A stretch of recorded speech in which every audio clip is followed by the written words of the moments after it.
Hello everyone, this is a continuation of the Planescape Torment run, and I'm gonna be doing a mage playthrough. Last time I got stuck because I didn't know where to go, but I've looked up some things and we actually need to go to to a place near Smoldering Corpse Bar, which is to the east of us. There we'll meet that gardener our teacher spoke about.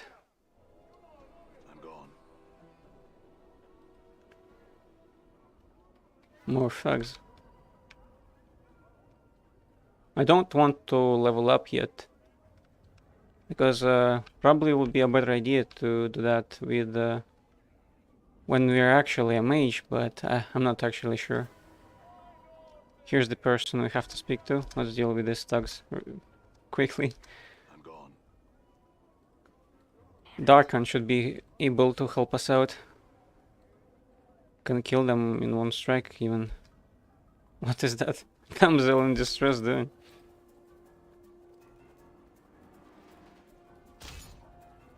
Oh, they're running. Okay, don't want to bother catching them.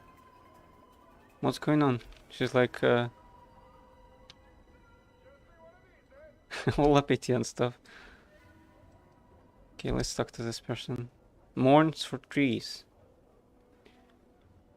You see a tired-looking, sorrowful old man who is gazing at the ash-dead tree in front of him.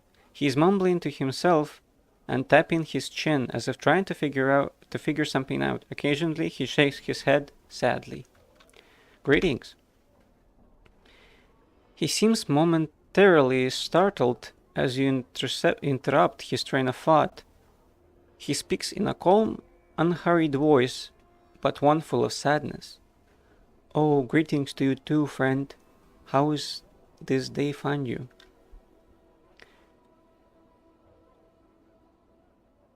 It finds me miserable. He seems to become even more downhearted. Oh, that was probably bad to do. That's too bad, friend. Sorry to hear that. Hope your fortune improves. He seems about to turn back to the tree. And how is this day find you? She shrugs slightly and proffers a bit of a smile. Fortune finds me well, though I am saddened just the same. Why is that? He pats the tree beside them. It's the trees here, in the hive. They're dying, friend, and no one cares. Seeing the look on your face, he holds his hands up, as if to silence you for a moment. It may not matter to some, but it's important to me. I feel it's a shame to see the last tatters of life and beauty in this world left uncared for to die. Can you understand that, friend? Yes, you're right, it's a sad thing. She seems surprised and bloodshot. Really? Oh, I mean, wonderful. Perhaps you would, he pauses and seems suddenly suspicious. He recomposes himself, speaking in his usual slow manner. In any case, that's good. I suppose you have some questions for me now. Yeah, had some questions. He nods, awaiting your question. I need some herbs sprung from this seed. Can you help me? Mors von Trees takes the seed from you and holds it up to his eye. What an odd seed. Are those teeth along the edge? Barbs, perhaps. Why did you come by it, friend? Old Mabeth, the midwife of the square, needs some herbs sprung from that seed. Do you know where I could get some? No. Mourns for Trees continues to stare at the seed in his hand. This is the only seed of its kind I've ever seen. He winces, and a spot of blood glistens on his thumb. The barbs on it are sharp, indeed. Perhaps you should hold it. So you can't help me either? Unless you can make that one grow, I cannot. Again, I've never seen a scene like this before, friend. Is there any way to make it grow faster? Morsotri looks at the seed. Perhaps if you cared enough to see it grow. Focus on the seed. Will it to grow.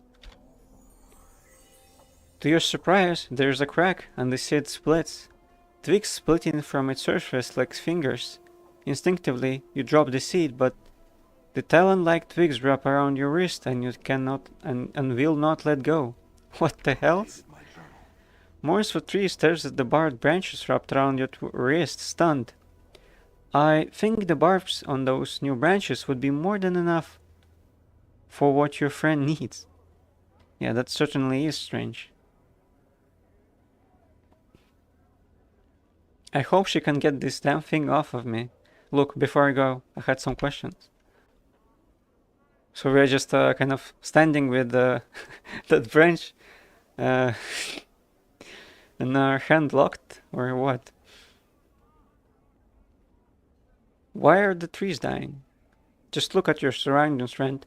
Can you imagine anything having an easy life here? And besides the wretched conditions, the neighbors rarely come to this part of Sigil. Why is that? The hive's a dangerous place, but that's not it. The Daebus have the lady watching over them, and there's no one foolish enough to tangle with her, friend. I suppose it's really all on account of Fel. Who's Fel? Fel? He's a... well, friend, I'll just say he's the only Daebus that doesn't serve the lady.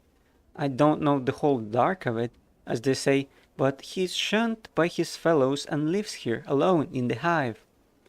He runs a tattoo parlor, but most of Sigil is wary of the place. Tell me about the tattoo parlor. Fel's parlor is only a few buildings east of here.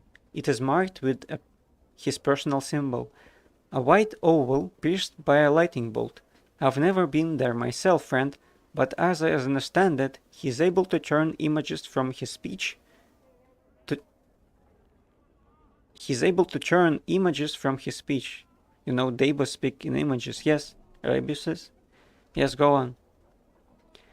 He nods. So he's somehow able to turn images from his speech into tattoos. And not just ordinary inkings either. I'm told there's a magic about them. And more than just in their making. I don't know much else about it though. That's all I wish to know. Very well. We probably should check out that tattoo parlor, because the nameless one can get his powers from tattoos. Doesn't seem like my wrists are held by anything. Although there's some... No, I think the seed is gone as well. Let's go to... get some magic. I forgot her name already. I was thinking of it. The Mabeth, I think she was called. Yeah, that's it.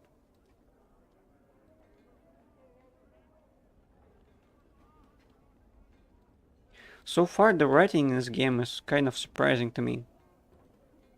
Because you would think that it would be rudimentary, but it's not.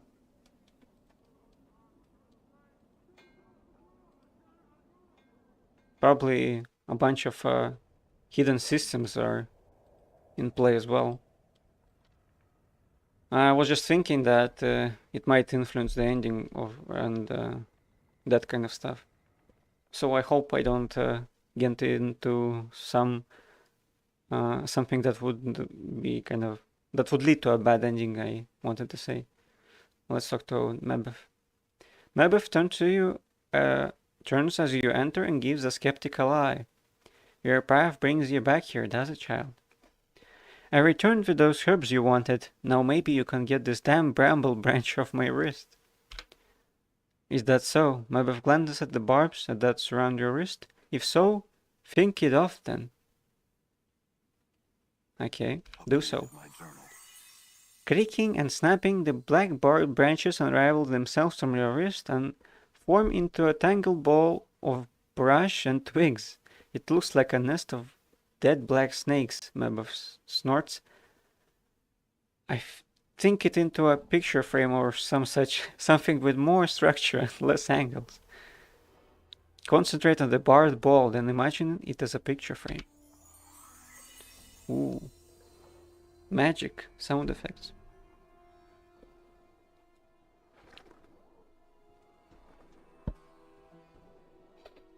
The branched ball creaks, the twigs bending and twisting until the branches have bent themselves into a small picture frame.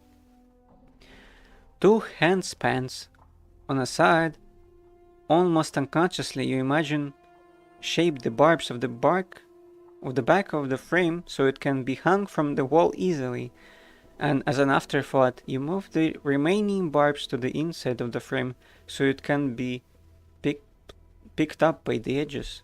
How was that? Mebeth stares at the frame for a moment, then cackles. Huh, square enough it is. Good work, child, good work. She picks up the frame and scrutinizes it. This'll do nicely. Is that all you wanted it for? Aye. Well, this is enough, she sniffs. Aye, but there was one thing I forgot to tell you to fetch when you left last time, and it'll take you back to the merchant square. It will. Look for the cloth seller, Giscorl. He has some rags of mine that he was supposed to wash, and long has it been since I first asked him to do it.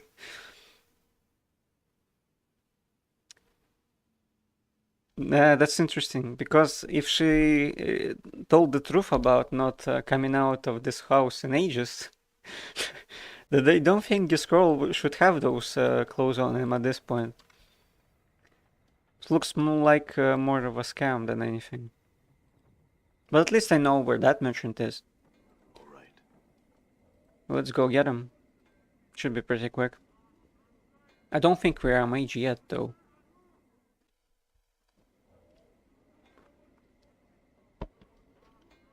All right. Should be around here somewhere. There he is. Giscorl. Giscorl turns to you. Ah, Giscorl. He bows and spreads his trembling, scarred hands. Ah, Giscorl. How did you hurt your hands? I don't think it was the case last time. Giscorl doesn't seem to have heard you. He answers only with his spiel. I think that's pronounced spiel. Delivered in the same flat monotone. Giscorl buy cloth, sell cloth, wash cloth, mend cloth, and he gestures at his layers of clothing with his shaking hands. Wear cloth. I ask, how did you hurt your hands? Giscorl monotone breaks. Giscorl buy cloth, sell cloth, wash cloth, mend cloth, and he gestures at himself again, but his hands are shaking so badly that he cannot even finish. Never mind. Look, I'm here to pick up someone's wash. Mebeth, the midwife. Rag picker square? Washcloth? Yes, Mebeth. Rag picker square? A rag picker? He taps his fingers as if counting something.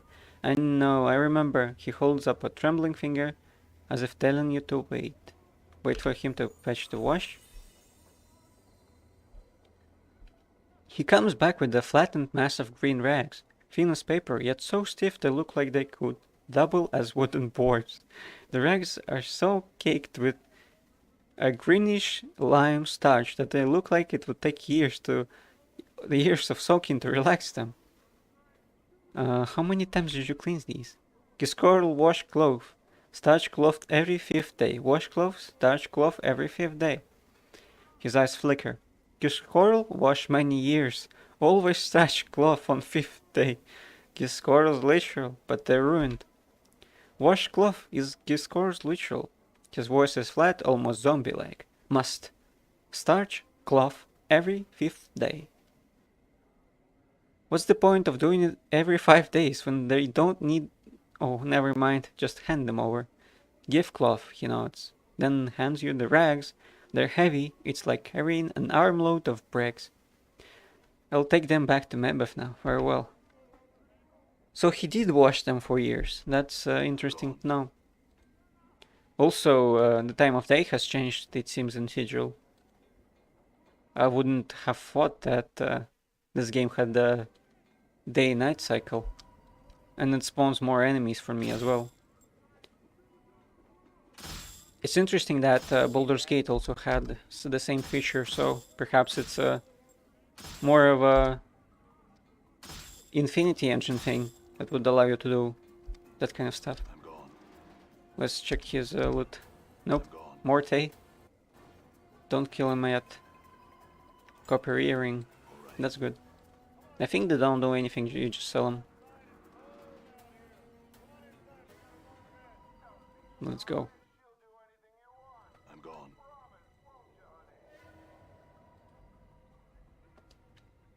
I wonder if there's something like secret stuff that happens at night, or quests, or some such, so to say.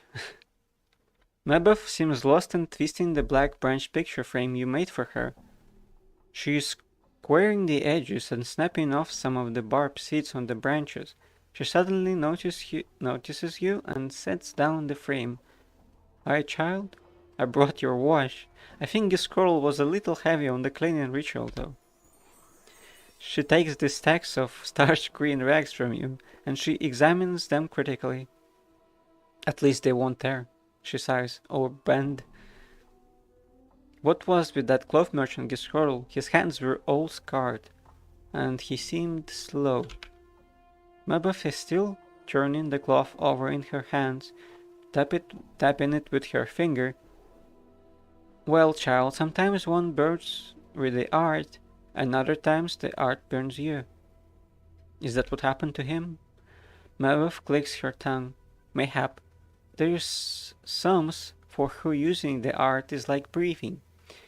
They strolls about with pointy hats and stinkweed pipes. Then there's hedge wizards and plain touched gypsies and fortune casters and half-seers and midwives who flicker with the art. Them have a harder time of it. I think that must be a reference to Elmister, pointy hats and stinkweed pipes, because he does actually smoke a pipe, although I don't know if that's stinkweed. And Giscroll was one of them. Mabeuf nods. Aye, so to speak. In some ways he is no different now than he was. Addicted to habit and ritual he was. She sets down their stiff rags. They clunk as she places them on the floor. Aye, now there's one last thing I need from you, child. Of course, what do you need? Only this. I need some inks for scribing some ingredients in one of me cookery books. I need you to fetch some from one of the merchant. Kosa Jai be her name. Alright then, I'm off. Updated my journal. Doing some more chores. All right. But I know she is at the merchant square as well. Let's save just in case the game crashes. Happened last time. I'm gone. You would think such a game wouldn't crash. So it's kind of weird. Or maybe that's because I'm running that in windowed mode. Because of this.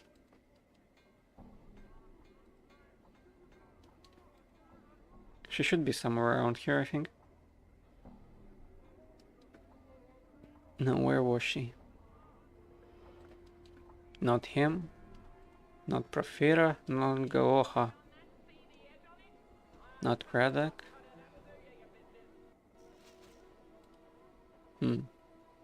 Maybe she wasn't here. That's Requint. We talked to him last time. Or perhaps I could... Oh, there she is. Kosagya. The old woman gives you a gummy smile. Some fish, my child. Fish heads. A glowing fish smell surrounds her. Mabeuf said you sell ink. She sent me to purchase some. Ink? She chuckles. Nice, sir. I sells no ink. I sells just fish. Are you sure? Mabeuf, the midwife in Ragpicker Square, mentioned you specifically. Well, Kosai was me dam's name, and me granddam's name, so could be any of us, yet they're both in the dead book. So only this Kosakjai matters. No idea what she on about. A midwife in the Picker Square, you say? She thinks for a moment. Don't know her. I don't.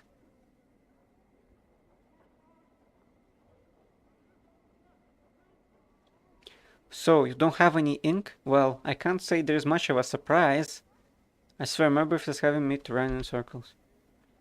Now, Hole, on your midwife's friends, not all wrong. I know how you can get ink, but it may not be ink you're looking for. The ink I'm thinking of bleeds from the gills of the Brogota fin. It does. This Brogota fin, it bleeds ink? She frowns. Aye, thing is, that fish not for eating. It got a horrible taste. Scalds at the tongue. You can ask Miriam. She pitches her fish sell down the street a southerly way. She cackles. She might have one of them fish you're looking for. On her pole. I'll go seek her out then. Updated my journal. Yeah, I thought that maybe some fish would give me ink. Like octopuses. Well, met again, sir. What can I do for you? Have you heard of a Brogota fin? It was told it bleeds ink from its gills. She blinks and nods. Aye, that fish is a strange one, it is. Not many have heard of it, unless would want to eat it. Difficult to kill, and even in death it still seems to live. Not many want to latch their teeth around something that still withers. Rides. Do you have one? My journal. Aye, but the ink, you'll need something to carry then. Have you a bowl or cup perchance? Or a tankard? Might be one of the merchants is selling one. Farewell. I could get that from the person who sells cutlery and stuff. Think she was the one? The woman smiles warmly as you approach. Hello again, sir. And what would you like to purchase this day, What are you selling right now? I sell plates, cups, jugs, tankards, cutlery, and the like, sir. All of quality, sir, the finest. He steps back and lifts the lid of the crate on the wagon behind her. Please look over my goods. Should you have any questions, feel free to ask. I wonder where that stuff comes from. But probably I couldn't ask her that. Oh, I can ask her that. Whoa. Okay. You peer into the crate. It's full of plates, cups, just tankards, cutlery, and the like. They look to be one of varying degrees of quality, but some of it appears quite nice. As you're looking them over, she presses up against you. See anything you like, sir? Her long waving hair brushing against your shoulder smells faintly sweet like vanilla.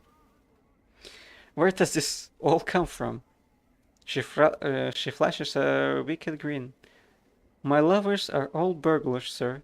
These goods are pilfered from the homes of Sigil's nobles.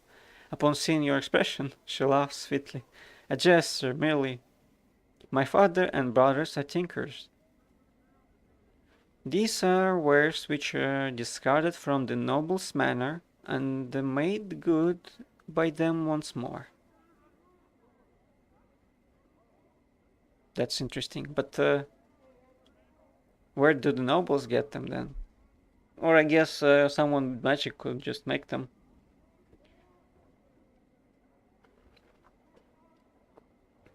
I need something to hold ink in. Do you have a tankard or a goblet for sale? She nods. Oh yes, most certainly. They range in price from a few coppers to several hundred. Actually, I'm looking for the cheapest one you have.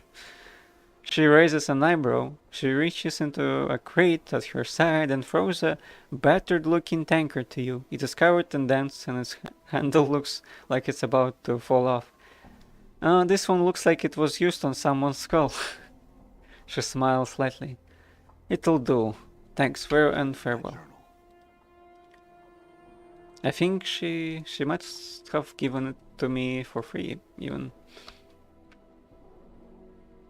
Hello, Miriam. I brought a tankard. Can I get the ink from the fish to it? In it. She nods and plucks a fish from her pole. It twitches as she grabs it and then starts lashing about as she begins to twist it like a rag. She wrings it until bluish black ichor begins to trickle from the fish's gills.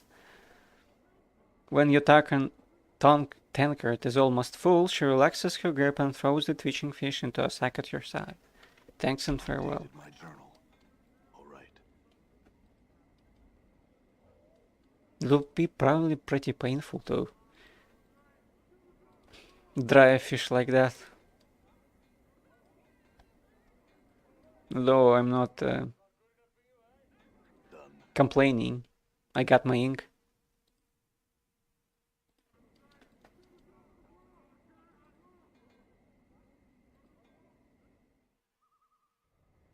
All right. Now what does old Mabeth has to say? Mabeth is tugging at the mass of greenish slime starched rags you brought from the Giscorl. She seems to be purposely fraying the edges as if to peel them apart somehow. When she hears you approach, she turns. Aye, child. Here's that ink you wanted.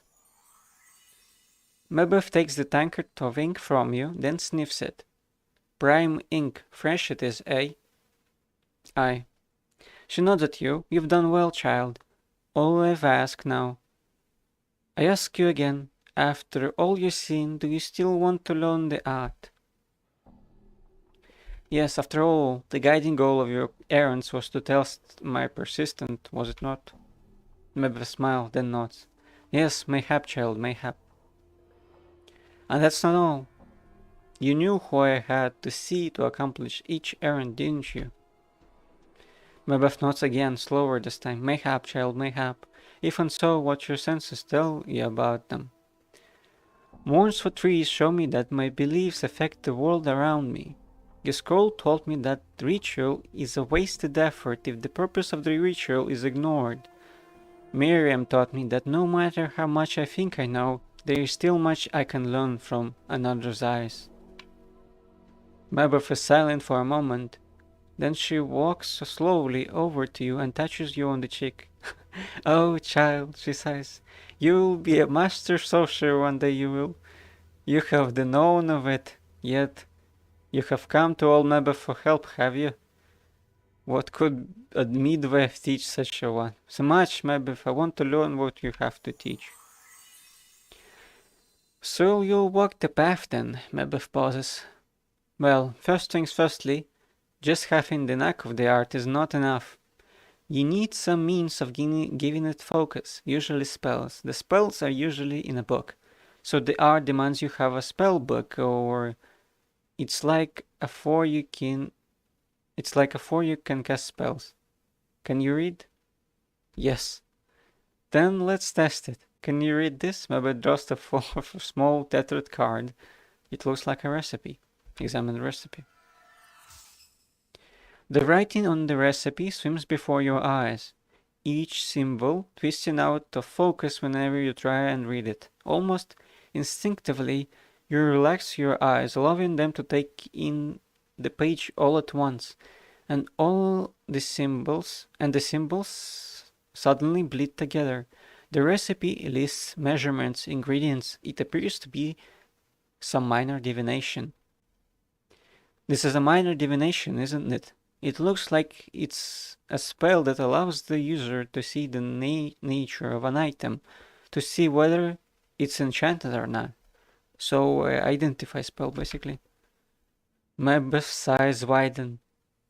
Who are you to test all Mabeth? So, yes, some fiend. No, well, not to my knowledge. What's wrong? Updated my journal. Well, not expecting it, was I? She nods at the recipe, then plucks it out of your hand. What you see, it's written in the language of the art. If you're not imagining yet, it should be all swirl a jumble of mishmash. She snaps her finger. Yet clear as crystal, you pluck the sense of it right up. Mayhap you tell old Mabel why that is?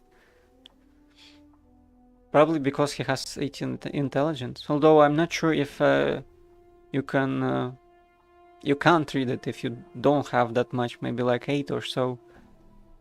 That would be interesting to test out. I don't really know, I just knew what it said.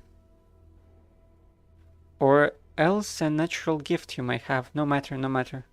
You've just shaved seasons of your learning, you have. Maybe harms.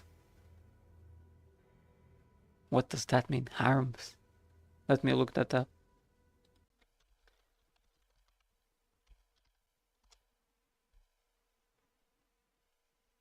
Harms.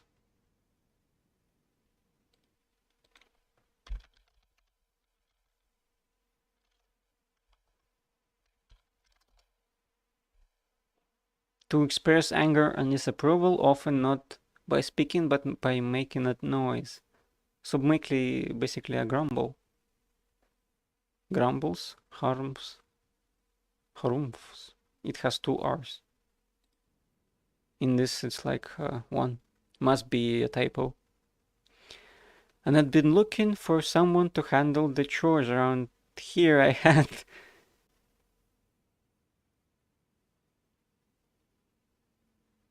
let's be nice to her. If you need help with anything around here, you can still ask. It's the least I can do is in exchange for you teaching me.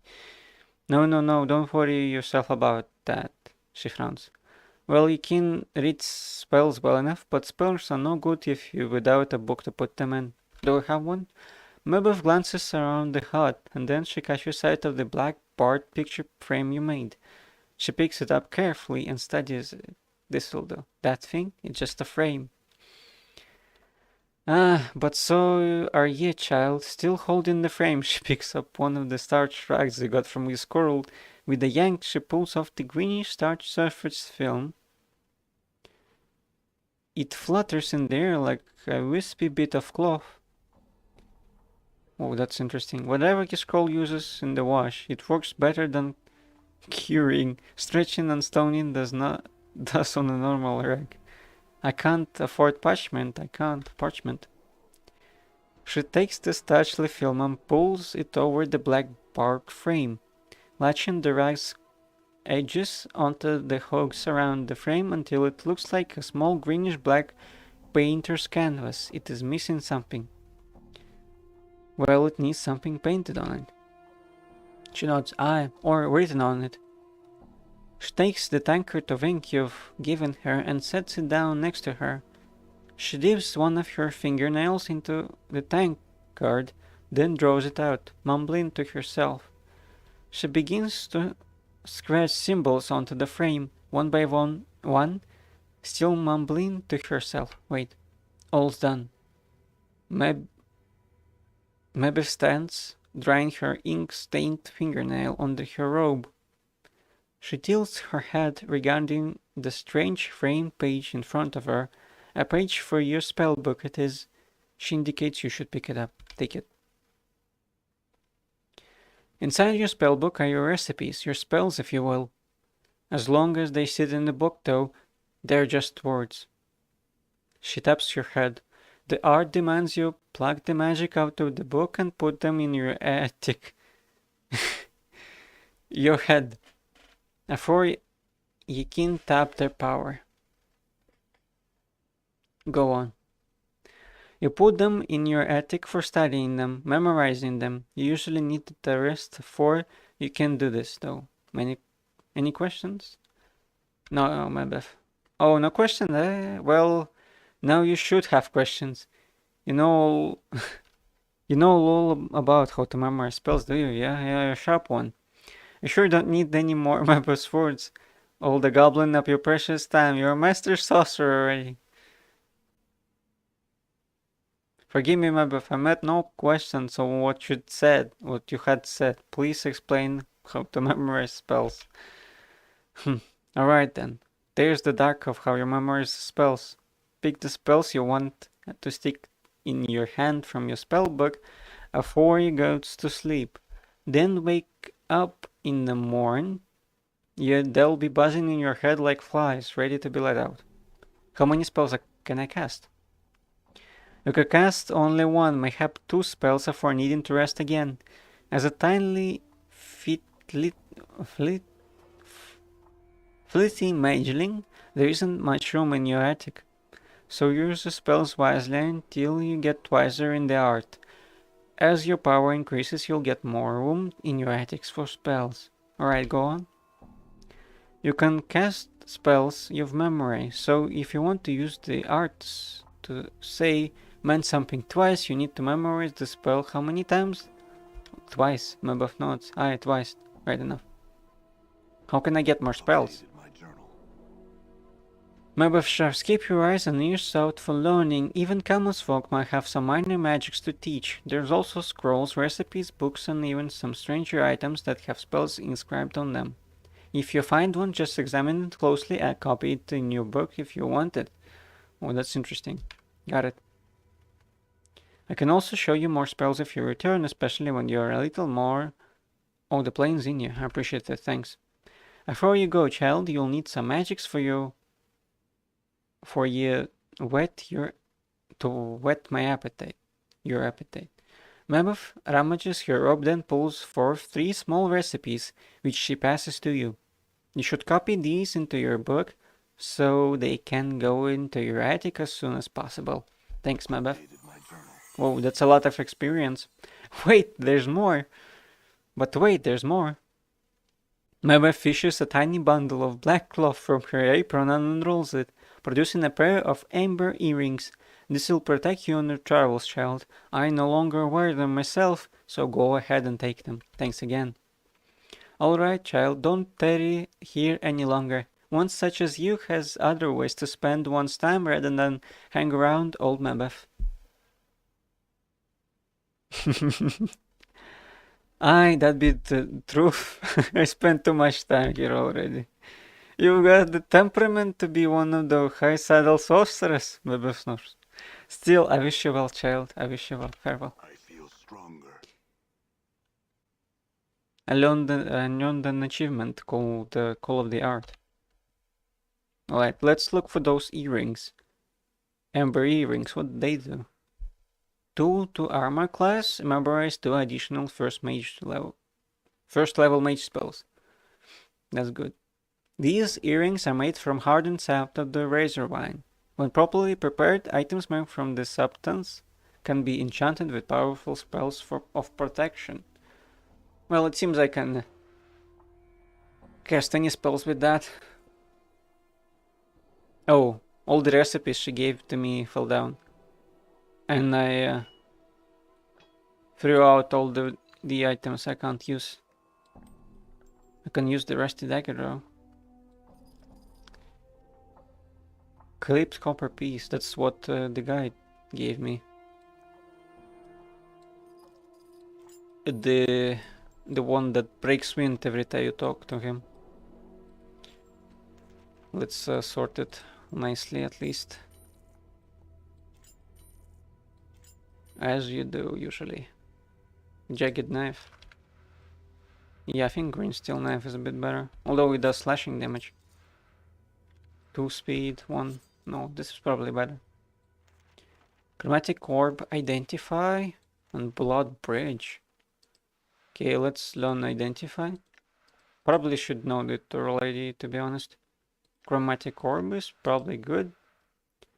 Blood bridge. It's an instant spell. This stuttered card has the recipe for ingredients and incantations necessary for the necromantic spell, Blood Bridge. This spell allows the caster to save a portion of his life with others, weakening himself but strengthening others. Basically a healer spell. Clipped copper piece. This copper piece has been clipped. Most of the copper has been shaved off. No doubt to still keep the appearance of a coin and allowing the clipper to use the shaved copper to make another coin. Okay, I see. It is worthless. Identify. Can't identify it yet because I have no spells memorized. Now how do I merge them? There you go, Mage Spellbook. Get Identify, bit 2 and 2 Chromatic Corpse would be okay. Oh, that's a second level spell even that shares life. We have 9 spell levels. That's a bit much. Maybe I should yeah, level up. And I'll probably have more spell slots. Next level in 3000. Probably should have leveled up as quickly as I could have. Or maybe not. I'm not sure if experience is given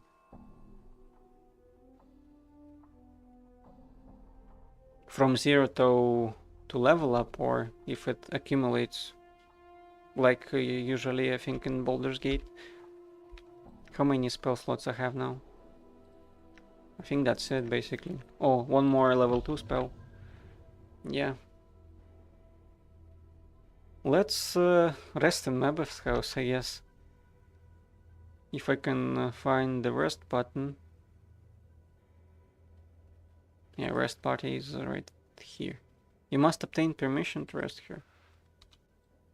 Can I talk to Mabeth about it? Could I rest here?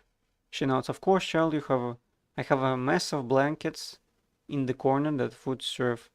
That would be fine, thank you. That's a lot of cogs.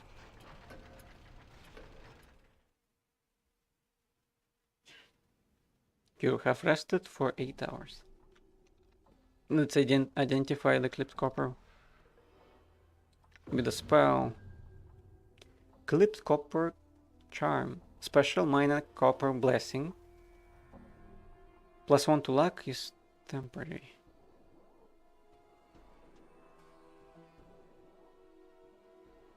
Although many hive dwellers practice this method of making money, when the fated faction practices it, they do so with a frightening sense of purpose, creating charms that reflect their own miserly natures. In order to create these charms, the fated faction seek out failed business owners and other individuals who have possessed great wealth, then had a reversal of fortune and were left destitute. These individuals are then given enchanted carving blades and asked to clip a copper for the fated in a tedious day-long ritual, which infuses the copper coin with the last traces of their former luck. The ritual and the nature of the individual clipping the copper allows a minor enchantment to seep into the coin and affect the fortune of whoever uses it. When the clipped copper charm is flipped into the air, it will spill into a rain of copper pieces and bestow some luck upon the user. I wonder how that works. I think it's only one use. It seems so. Let me actually try that. All right.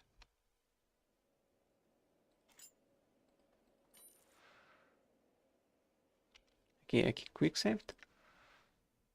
I used it once and it's gone. And it seems like that's pretty much it. Well, since it's temporary, I don't think I will be using it right now. Probably would be a better idea to save it if there's some kind of a gambling ring inside of this game or so. I need to go now to get the tattoos. There might be some really useful ones. I want to check that out.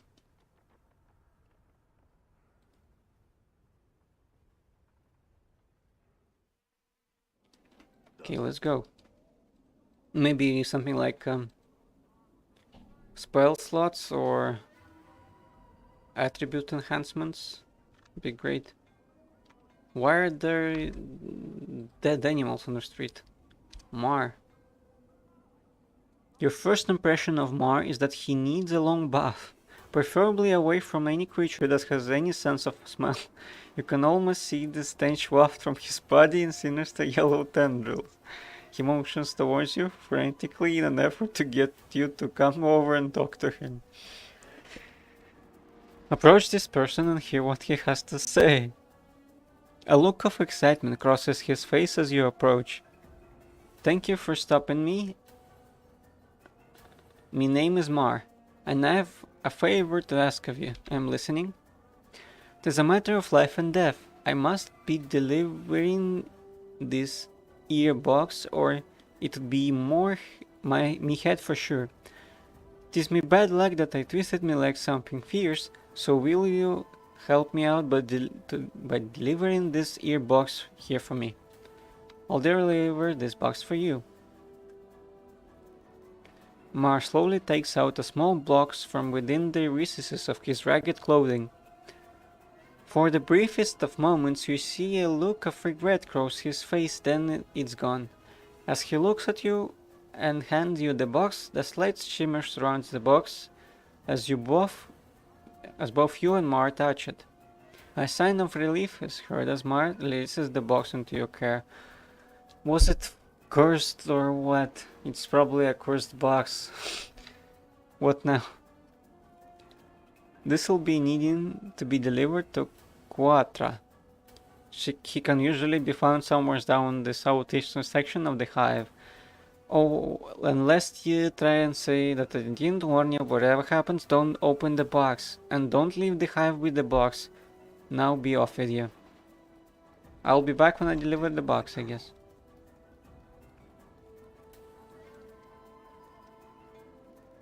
Probably not cursed, but it definitely seemed like it. Since he made a sigh of relief.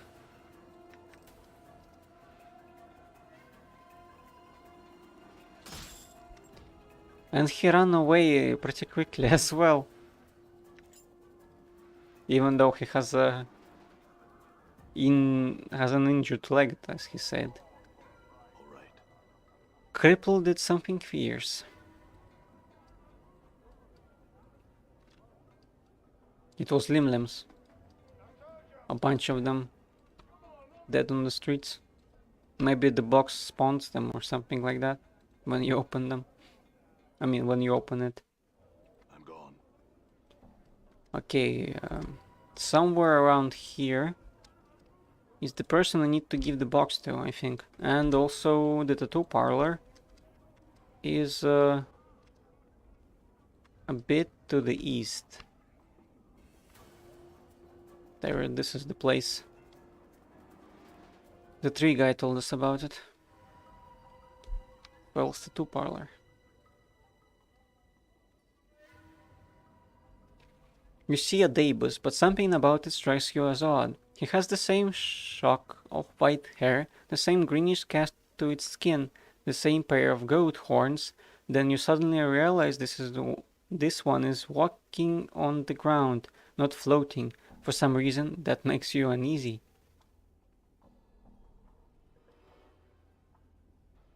I had some questions for you. The Daebus waits. Who are you? As you are about to ask, you suddenly realize you already know the Daebus's name. His name is Fel. As if in response, the Daebus inclines his head slightly, and a lone symbol appears above its head. It's blurry at first, then resolves into a white oval with a black lightning bolt around it. Bolt through it. I feel like I know you, Fel. Fel bows reverently, and the stream of symbols swirl around about his head, rotating clockwise. Then counterclockwise. It takes you a moment to translate. This is the first time, and not the first time you have come to this place. Do you know who I am? Another series of symbols materialize quickly and sharply into focus above Fel's head. The translation comes to you as just as quickly and sharply as the symbols themselves, and and as if you have translated the exact same strings many times before. Yes, but I am not permitted to tell your story. Why not? Journal. For a moment there is no response from Fel, then a stream of phrases appear as if trickling out of Fel's mind. My apologies, I cannot change the nature of a man. You can't explain why, but the last sentence sends a crawling sensation through your skull. Nature of a man? What does that mean? The symbols that appear above Fel's almost mirror the previous stream. My apologies, I cannot say. I see. I had another question for you.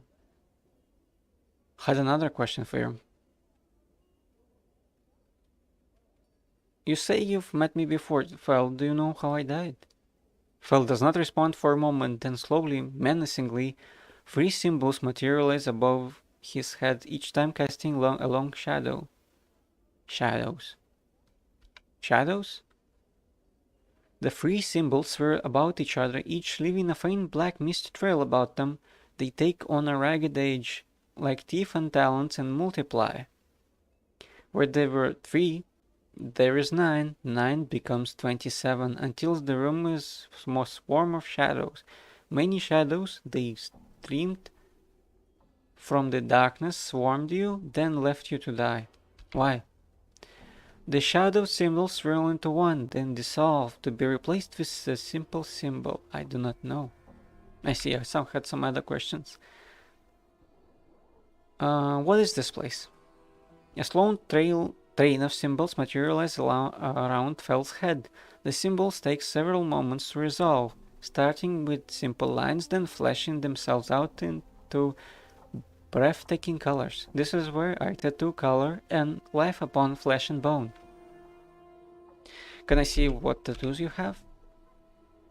Oh, that's pretty expensive, all of it. Tattoo porting, what does that do? +1 to our armor class. Might be good. During health, charisma, constitution. I think it's mostly stats. +2 to wisdom. +2 to intelligence. This tattoo bolsters the user's intelligence, allowing him to greater chance of gaining memories and aiding his mage skills. So I need intelligence for memories of the soul. This tattoo bolsters user's wisdom, allowing him a greater chance of gaining memories and giving him a greater percentage of experience points earned. Oh, I remember now. Wisdom also gives you more experience and stuff. Greater action. Bloodletting. +1 damage to all attacks. Accuracy. Tackle +1. That might be useful. Tattoo of the skull. Savers paralyzation. +1 to luck. +1 charisma. And -2 wisdom. For all mortals fools, having him as a companion makes you seem more capable and not so much of a stranger to sigil streets. This tattoo enforces that bond, giving you +1 to charisma, and when invoked also lends you some of the mortal's lack and his ability to shrug off anything that would otherwise cause them to stop talking, such as paralyzation or stunning. Unfortunately, it also gives the user penalty for the wisdom, which is not hard to understand considering how little mortal has to spare. This tattoo can only call upon its luck ability a limited number of times. When the tattoo's power is exhausted, however, the charisma bonus will remain. You see. How much wisdom does Morte have? 9 wisdom. I thought he's more wise than that. But I cannot buy any of these tattoos yet. Or maybe if I sold them something. Although I don't think he buys anything. Yeah, it doesn't seem like it. 5. Quite a bit of items. Cloth charm costs 40 copper. Could sell the bronze bracelets and earrings. This is the box that I was given. Still haven't found that person here. What was his name? Done.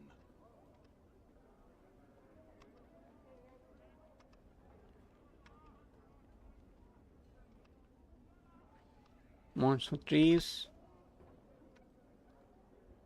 More people.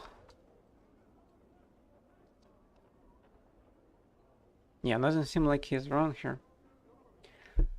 Let me check the journal. I found Kredek. I need to return to get my reward.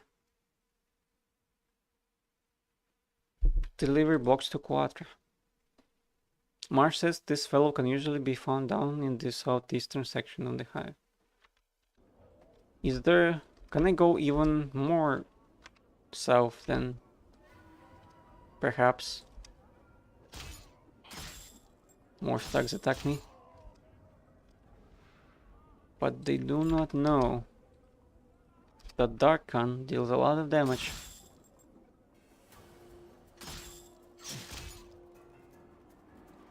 Critical hit. Was 1 damage? I'm gone.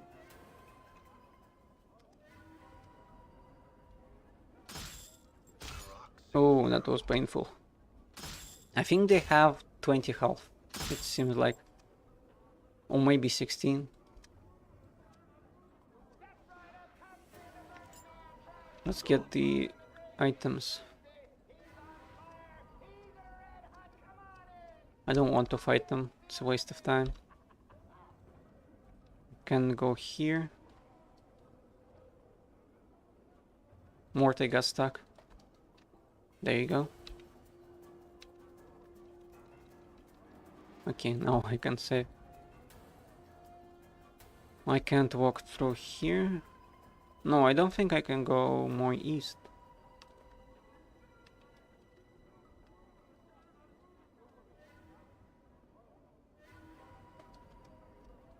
Perhaps paint a door. What you first took to be a door in this archway is actually a painting. The artist has made use of the shadows of the overhanging arch and some subtle texturing effects to give the door the illusion of substance. Examine the door. Other than the skill of the artist, there is nothing remarkable about the painting. The door has been painted on a rough stone wall. You can feel the stone and molar beneath the painted wooden texture. Leave the door alone. Well, I think you could... that might be a teleporter, I'm thinking.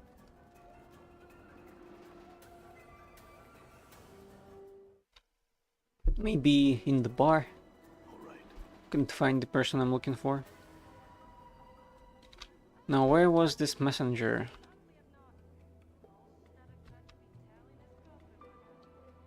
Bay in the center. You see Bay in the center. As you approach, he looks at you hopefully. Were you successful in finding Kredek, good sir? Yes, and I passed along your message, although it didn't seem to please him any. Yes, Bane doesn't seem to have heard any word after yes, for he smiles and leaves a sigh of relief. Good fortune indeed, thank you, good sir, thank you. He reaches into his robe and pulls forth a handful of coppers, which he counts out, then hands to you. 15 commons for delivering a message, huh? Fair enough. Oh, more than fair, good sir, more than fair. I can say without hesitation that there's no finer possession in all Sigil than that of a runner for the House of Senders. I'll keep that in mind. Music is awesome.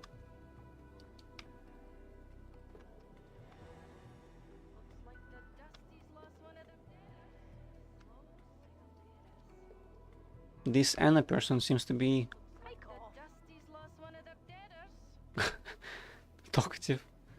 You see a striking red-haired girl dressed in leather armor, her right arm is covered with the sears interlocking plates, and that looks like as if they were taken from the skin of some creature, and horned shoulder piece protects your left arm. Oddly enough, she has a tail that is flicking back and forth as you watch.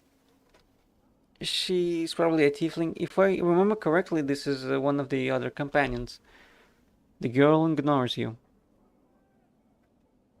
I'm looking for someone named Farah. Do you know where I can find them? I might. I might say more if you sweeten the question, aye? She clicks her tongue and two fingers together. Jing jing, aye? Jing jing. She means money. Oh, aye. She glances at Morton and shrugs. What the skull said. Hard coin. Right, how much? How much it, you know, aye? She studies it, then folds her arms. Come on, haven't got all day, I haven't. About 10, that's enough. That lump of copper isn't enough to tell you to whet the fated appetite. You'll be needing more if you want to make friends here. Tart. How about 20 then? Alright then. She pockets the money. It's gone so quickly you have no idea where it vanished to. Look for him in the alley spire ward from the mortuary.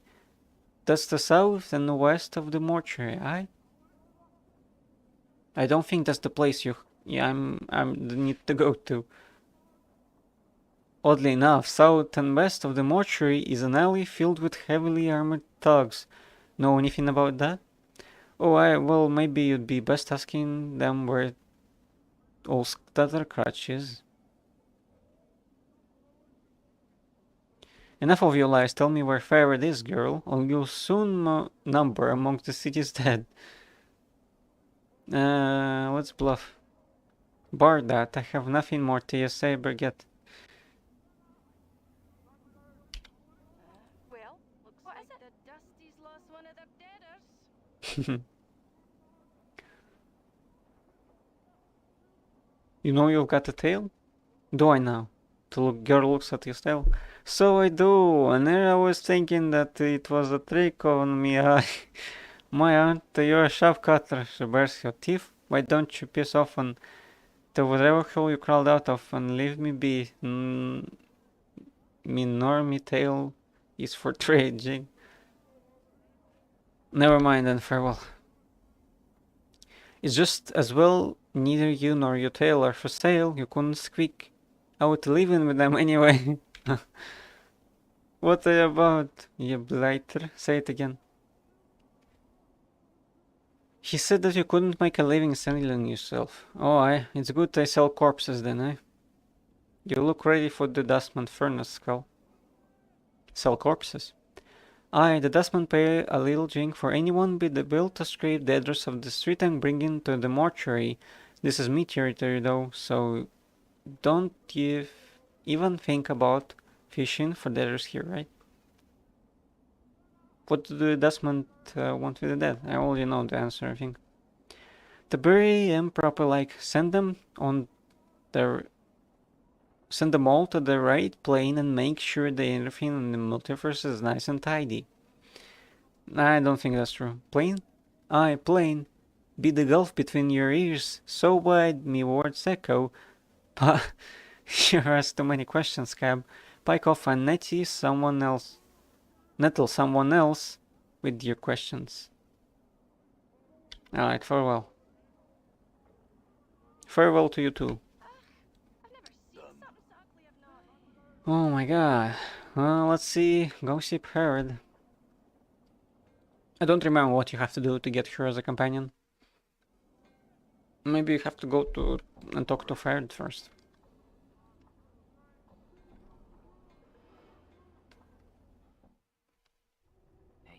He's in Rackpicker Square somewhere. I think there was a portal even.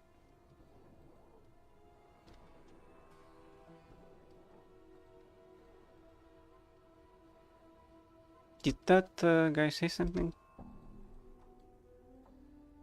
Couldn't read it fast enough. Or notice even. Yes, this is the place where I have to go. What's this? This second platform looks as if it is about to collapse. Yeah, definitely. What about this? The underbelly of the platform is thick with razor wire and looks like it is holding the platform together. It almost looks like a roller coaster of some sort. This archway leads only inches into the small building before becoming blocked by a solid wall of refuse. The rubbish is packed so tightly it may as well be stones and mortar. As you come closer, however, the archway's outline begins to shimmer. You notice the handful of junk you've been carrying about begins to shimmer as well. Thrust the junk into the archway. The wall of refuse flickers, wavers, and seems to fall in on itself, revealing an open space beyond it. A passage or portal seems to have formed within the frame of the archway. I believe that's the pathway. Oh, it leads me here. I thought maybe... No, I cannot. I cannot just go here without a portal. Trash warrants. A ragged, middle-aged collector approaches you as you enter the area. He quickly looks you over and then sneers, "I don't know you." Just passing through. The collector continues to glare at you. "I'm looking for a man named Farad." "What you're looking for is no concern of mine," Burke spits. "What is concerned to me is that you're still breathing in my presence."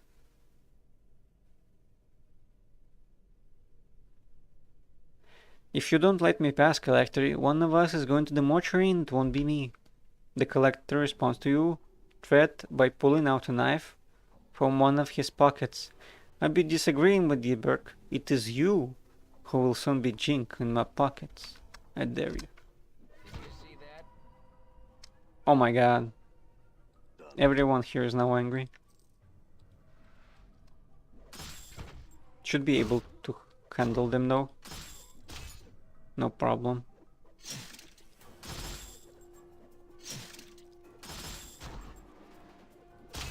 They crit mortar for 1 damage.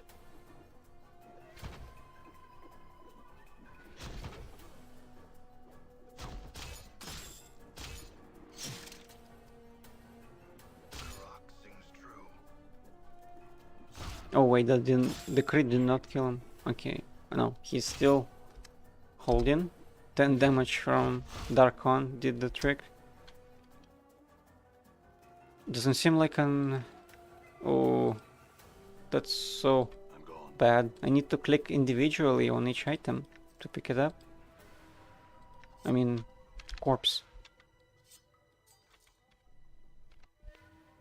Looks like we'll have to do some inventory management after all.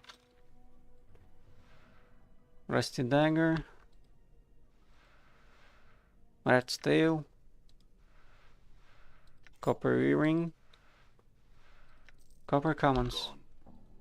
That's good. Oh, they have health here.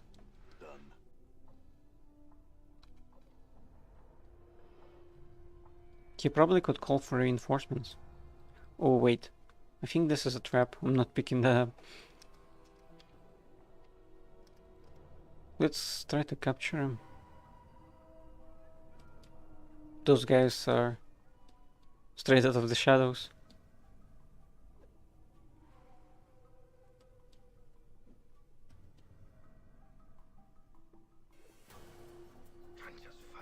Okay, we got them cornered. There you go. 100 experience is pretty nice. Morty is just getting pummeled. As long as the nameless one lives, I don't think there's any problem.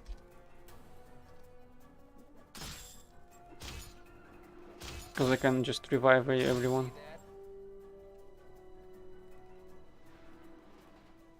Copper coins. Bronze ring.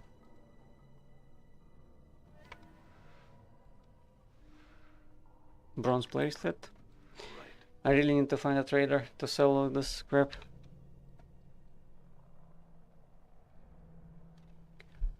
As you enter the room, a large, heavy-set man gets up from his chair and approaches you. "Hello there, name is Bish. Who might you be?"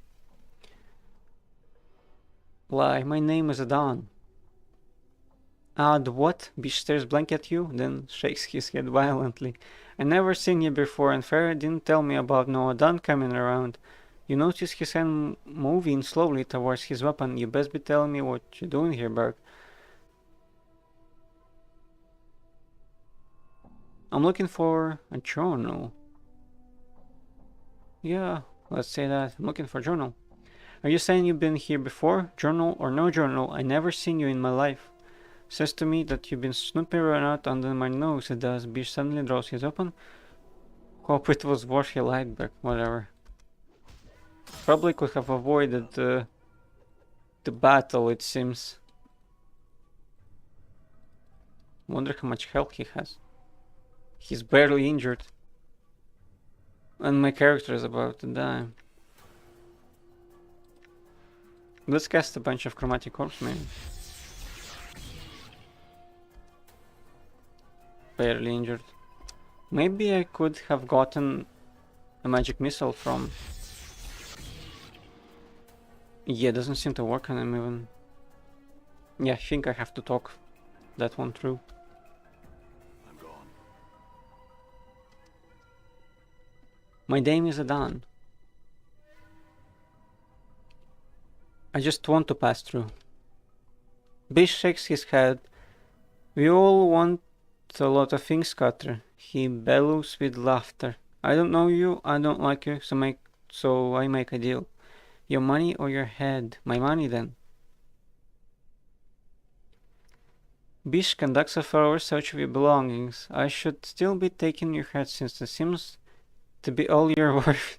Now get on with you. I'm warning you too. You make any trouble down there, I'll hunt you down and beat what's left of you. I'll be on my way."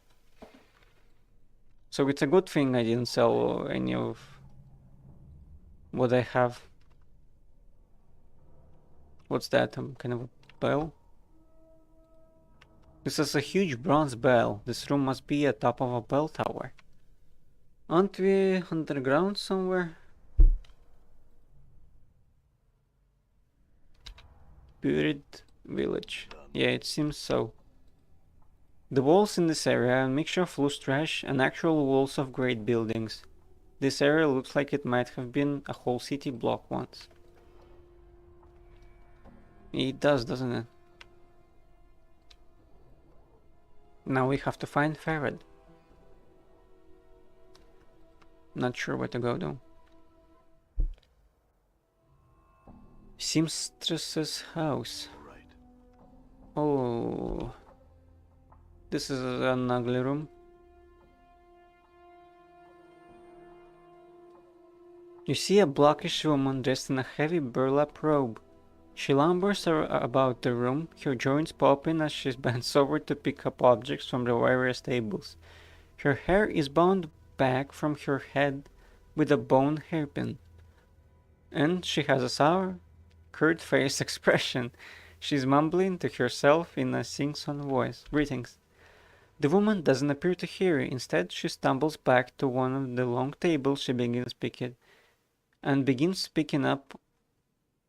picking at one of the corpses. "Come on now," she clicks her teeth. "Don't be all difficult on Martha." "He's been difficult, isn't he?" "Martha, yes he is." Watch what she's doing. From what you can see, it looks like she's digging teeth out of the corpse's mouth with only her hands and fingernails. When that doesn't work, she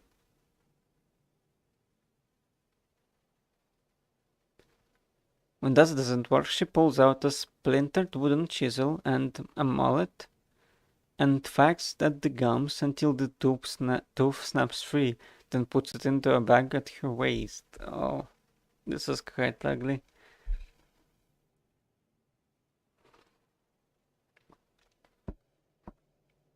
I think that's pretty historical.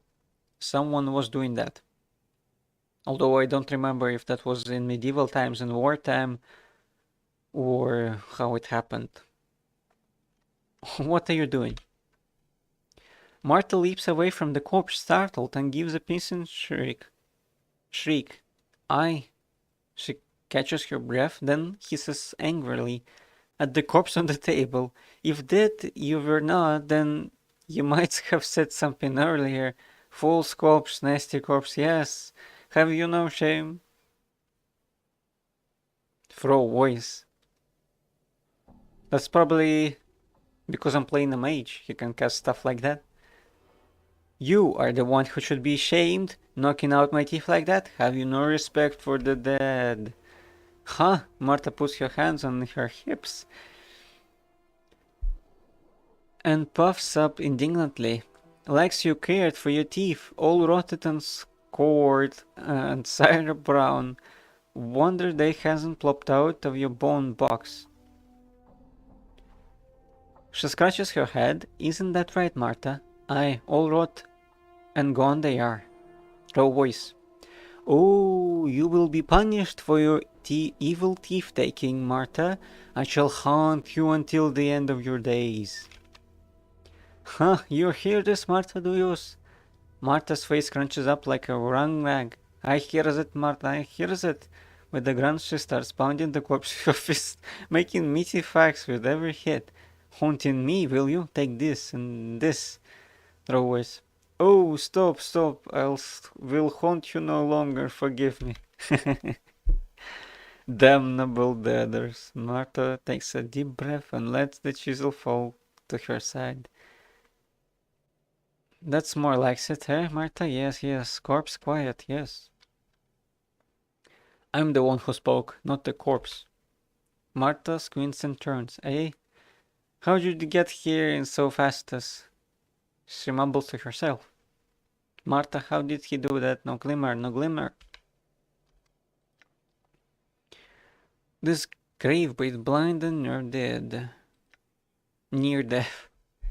Probably near death as well.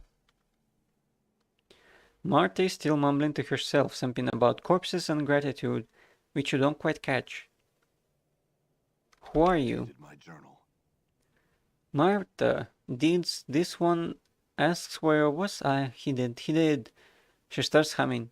Nobody but mine. I am Martha. Martha the seamstress. Martha the seamstress. Martha the seamstress. She turns away, back to the corpse, singing her name to herself. Oh, I should have sung that. Martha the seamstress, Martha the seamstress.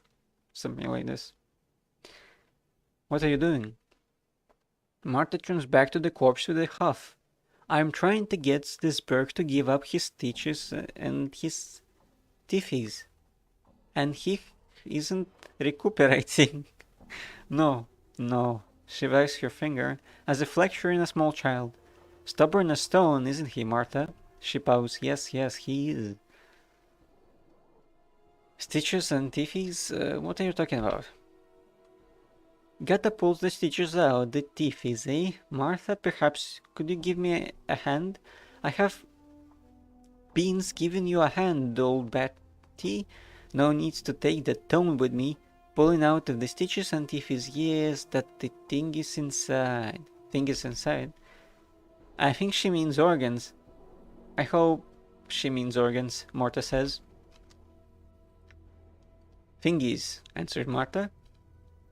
Martha turns to Martha. Yes, thingies. Then turns to you. It's all semantics. Sure. Martha, why are you pulling out the corpse's teeth and stitches? My journal. Put them aside, Martha. That's what I does here. She scratches her head. I, Martha, do stitchly thread and tiffies are precious. Can be turned into jing. So money, strip the corpses, we bring you. They tell Martha, pull out tiffies, stitches, think it's inside the corpse, string, trip 'em cold, and then we'll sell 'em to the dusties. Oh, that's interesting.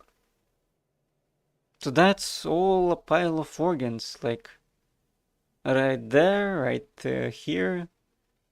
What do you do with the organs?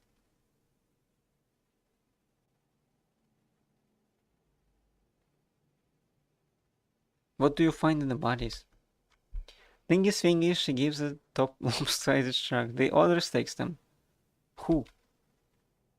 Fat, Forced, Gimme P, Quint. And the other Crutch, Hobble, Crutch, Ferret. Isn't that right, Martha? She gives a queer smile and nods. Hey, it is Martha. Why does Ferret needs the organs then? Is he growing bodies out of them or something like that? Ferret, where is he? Martha shrugs. Where's Ferret? Is this one us? Here's Martha, isn't he? Aye, Ferret is here, Martha. One of the buildings, here he is. What did they do with the things you dig out of the corpses? That's my question exactly. Sell for shinies. I see. Can you ask you some other questions? Did the one say questions, Martha? Martha blinks then frowns. Aye. He said such. For he wears the asking look on him, he does. Needle and thread. So basically, I think I could buy from her healing items. Can you dig in my body to find anything? Martha squints at you. Then nods. Martha can do that. Can't you, Martha? Yes, you can.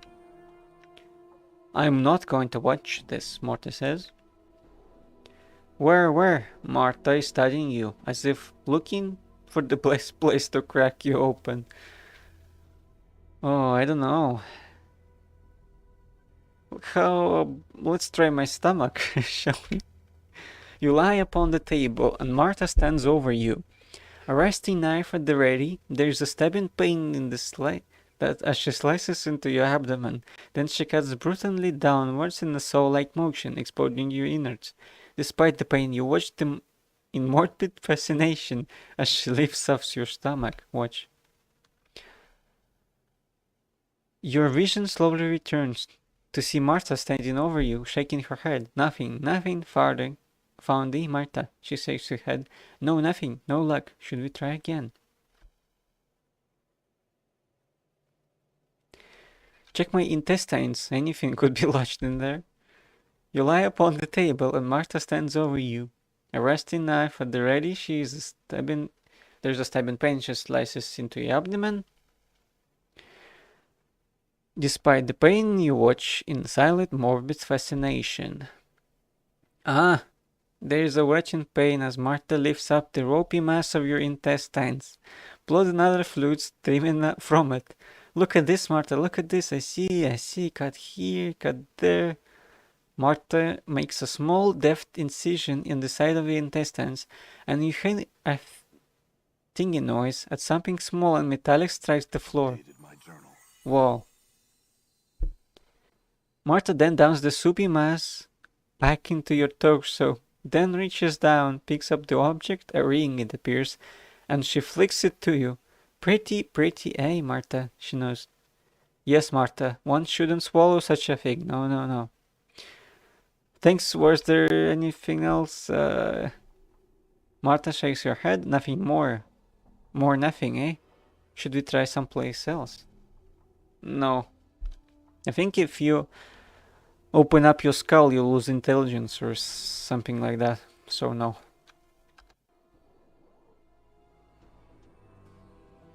Mortuary sanctum key got thrown out. Probably won't need that. And also it has the dagger that probably Martha used to slice me up with. What was that ring? I got my intestines here with me. This ropey mass of bloody intestines appears to be yours. You have to admit it makes you uncomfortable to see them outside of your body. Yeah, 100%. Let's give that to Darkon to carry. Twisted ring. +1 to armor class. This ring looks like 3 rings that have been warped around each other. Just looking at it makes you dizzy. Yeah, that's for sure. Armor class of 7. Oh, I forgot that. Wait, that's not right. Yeah, in this game it goes down. So 0 is like is good to have for F-Echo. Compare that to newer games like Baldur's Gate 3, and it's the other way around.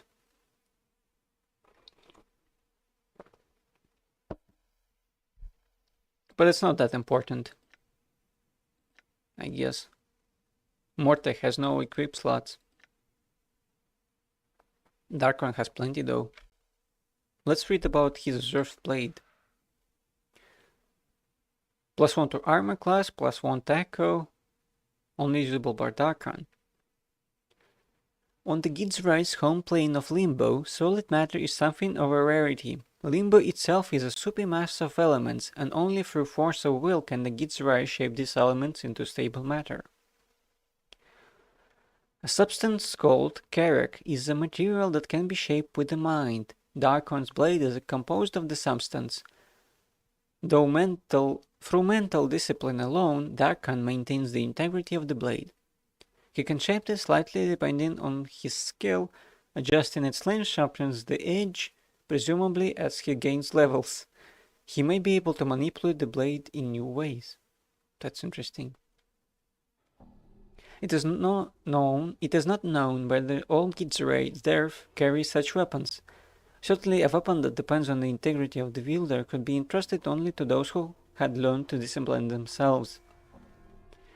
This blade appears to have special religious significance for Darkon. Darkon has wound a series of parchments around the hilt of the blade. These appear to be mantras dedicated to the Zetrimon. I wonder if he could make something like a club out of it, or depending, or if that depends on his alignment, if it changes. It certainly is pretty interesting. He has some other item, the Unbroken Circle of Zetrimon. The small round stone is the Unbroken Circle of Zetrimon. The Unbroken Circle is a reserved religious text containing teachings of Zetrimon, the founder of the Gid's people. The circle is made up of a series of interlocking circles that fold out from one another, depending on which branch the reader wishes to follow in path of teachings. It is said that some Zerfs spent years poring over the combination of the plates, looking for no significance in the teachings. Darkon seems to use the text as means of focusing his spellcasting abilities, for he pores over the tablet occasionally, memorizing the words. Should probably check his spells then. Submerged to the will, Rain of Anger. What's that? Rain of Anger, instant. The demonstration allows the channel of anger into streams of annealing missiles that quickly strike those who oppose you. So basically a magic missile, I'm guessing. The spell summons a magical missile, yeah. That strikes its target annealingly for 3 to 6 points of damage with no saving throw passable. In addition, the caster gives 1 extra missile every 2 levels, for a total of 5 missiles at level 9. Probably very useful. He has no other spell slots though. Submerge the will.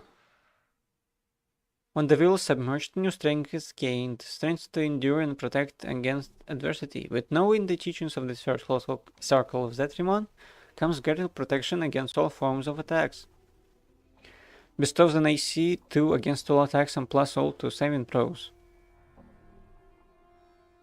It can be used to protect me as well. Scripture of Steel, what's that? One of the earliest teachings of Zetrimon, this incantation reflects that knowing that flesh yields to steel achieves bestowing a greater advantage to strike and the strength to resist damage. +1 to hit and +1 to saving throws to all characters that are friendly to the caster in a 60 feet radius. This is a blessed spell. Wilquar's Eye. Wilquar's Eye is branded upon the one who is foolish enough to cross the caster. Wilquar's short-sightedness becomes the target's vision, and soon the world is muddled and dark. So this is a blind spell. -1 penalty to saving throws. Suffer -4 penalty to attack rolls and +4 penalty to target's AC. Might be useful. I wonder if I can use this thing on those black Abbasids or what. No, not Abbasids. What was their name? I think it's Crusader Kings speaking at the moment. This spell increases the target's strength score by a certain number of points, which will be qualified by race of class restrictions. The spell cannot bestow a strength of 21 or greater. The bonus is as follows. I see. Give strength. To warrior it gives from 2 to 9 points potentially, but not 21, so 20 is the max. At the lowest I could increase it by 2 points. And his strength is 17, that's pretty great actually. I'm gone. Not please don't center on the characters. Done. Okay, let's leave this place. Find Ferret finally. I'm gone. There's the box with something. Necklace of Hall of Teeth. Let's oh my god, I used it. I shouldn't have. What happened? Let's load. I don't want to use it just yet. It just looked unidentified, and I guess I identified with intelligence. Yeah. It cures poison. This is a necklace made of pointed teeth. Examine it more closely, you see that each of the teeth has been hollowed out, as if it could carry a small amount of liquid. It is Quint's poison charm. When it used, it has the ability to cure various types of poisons. Well, good enough, I guess. Might be useful. I'm gone. Another thing. Tarnished silver bracelet, silver earring. Probably no use for it, really. Other than to sell. I've amassed quite a variety of sellable items by now.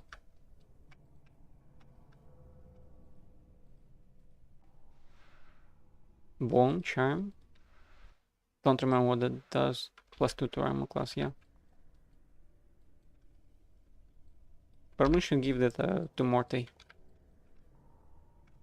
Let's see. I think this is the... No, that's not the pathway to Farad. They're called buried villagers. I'm gone. Ooh, here.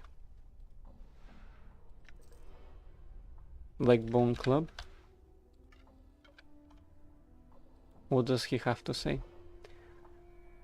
This sour-faced middle-aged man starts when you approach him and reaches for his belt. Finding no weapon there, he simply backs away from you. You can see that beneath his collector's robes, his lower legs and forearms are swathed in filth-encrusted bandages. What you want? Just a couple of questions. He says nothing. Maybe I could ask him about Ferret, but there's no such option.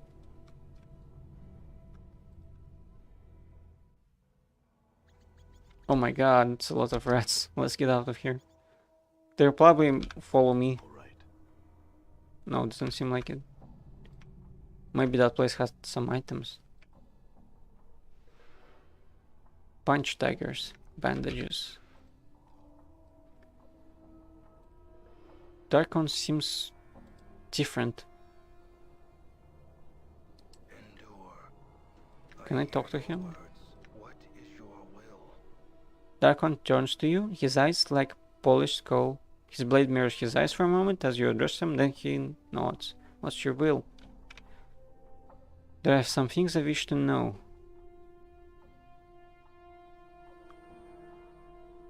No, never mind. All right. I think this is the place. Ferret's Court, yep.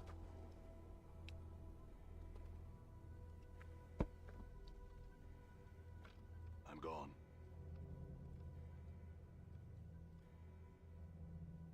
Here he is.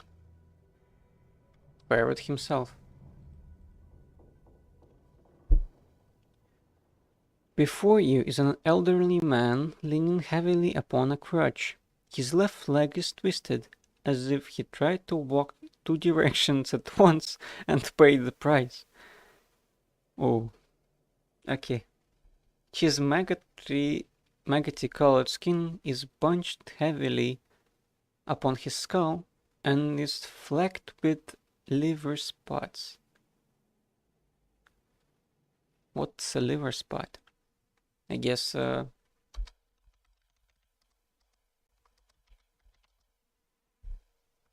flat brown or black spots that can appear on areas of the skin that are exposed to the sun. They have nothing to do with the liver or liver function. I see. Lentigos, sometimes called age spots or freckles, are a result of cumulative damage to the skin by sunlight. So it seems that Sigil is quite sunny at times.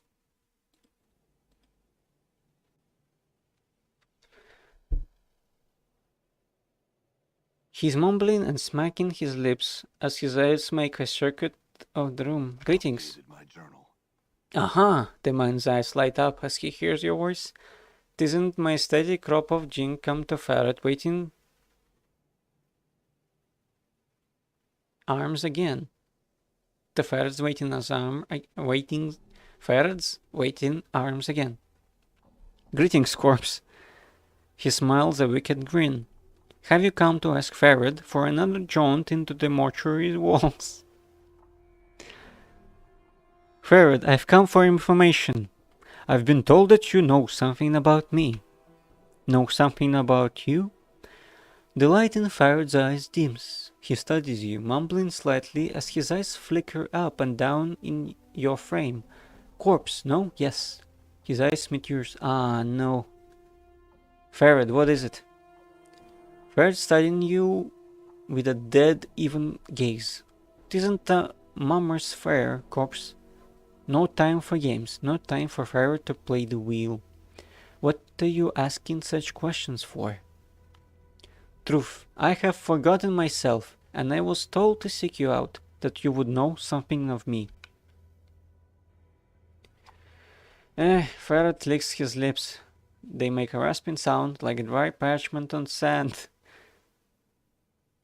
Now who told you such a thing, corpse? Truth. Well, no one told me exactly. There were these tattoos on my back. They told me to seek you out if I ever forgot myself. Ah, so little said, so much told. Ferret falls silent. And suddenly you have a feeling that Ferret is dissecting you like a corpse on a mortuary slab. I know much you would know. Much, yes, much indeed. Ferret smiles slowly. The folds of flesh on his face peeling back like a curtain. What do you know of me? Ferret licks his lips, then settles himself upon his crutch like a vulture. No, not free. The question you ask. His pasty white hands tap the edge of his crutch. Much I can tell you, but the telling has a cost. Go on, Ferret. Ferret taps the flagstone with his crutch and sneers. This village is not all that lies buried beneath Rackpicker Square, yes? Chambers, vaults, corridors filled with the dead, all asleep in their coffins. Somewhere in those halls, somewhere there, lies something misplaced, something mine. What is it? A small thing, a trinket, Such a trifle. Ferret turns away as if embarrassed, but his voice sharpens like a knife. A sphere, bronze, ugly. Feels like an egg, but tisn't. Has the stink of a custard about it. Fetch it for me, such a small favor. Then a favor I will do for you, corpse. Do you know where the sphere is? Ah, for its life is like shifting sand. And why do you suppose I ask you to look for it, corpse? I do not know where it is. I know it is buried deep, far deeper than any villager has ever gone. Fartsk says Tsk. It may be in the catacombs where the waters run deep. Deep. Why don't you get one of your collectors to search for it? Because the corridors need no more dead from the village. Fartsk's strong, fast, clever. These are qualities my villagers do not have. They go below, they do not return. Ferret glances at you. Perhaps the dead will welcome their own, huh? What? That is what I think, corpse. Do you know what the sphere is? Ah. Well, it's the same thing. Just running in circles, the same conversation. Very well. I will do it, but I want to know what I'm buying with this trinket. There's a lot of knowing rattling around in my brain box, corpse. He holds up a withered finger. One of them is this bit of wisdom. Everyone wants something, whether they know it or not. There is much I know about you, much you would want to know.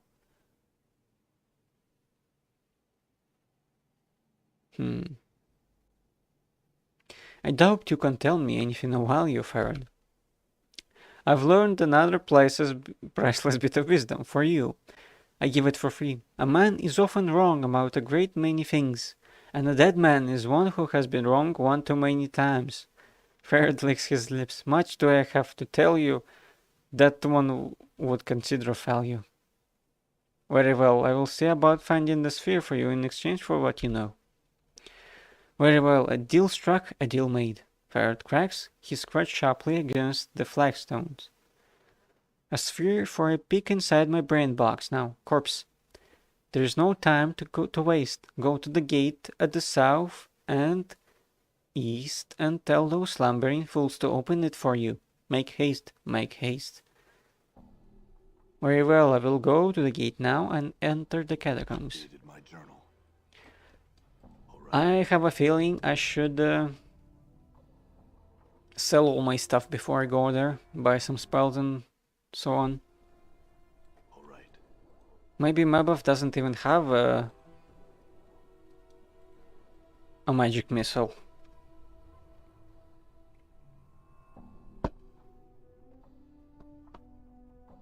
But with the stuff that I have, I'm guessing I could buy something nice for myself. All right.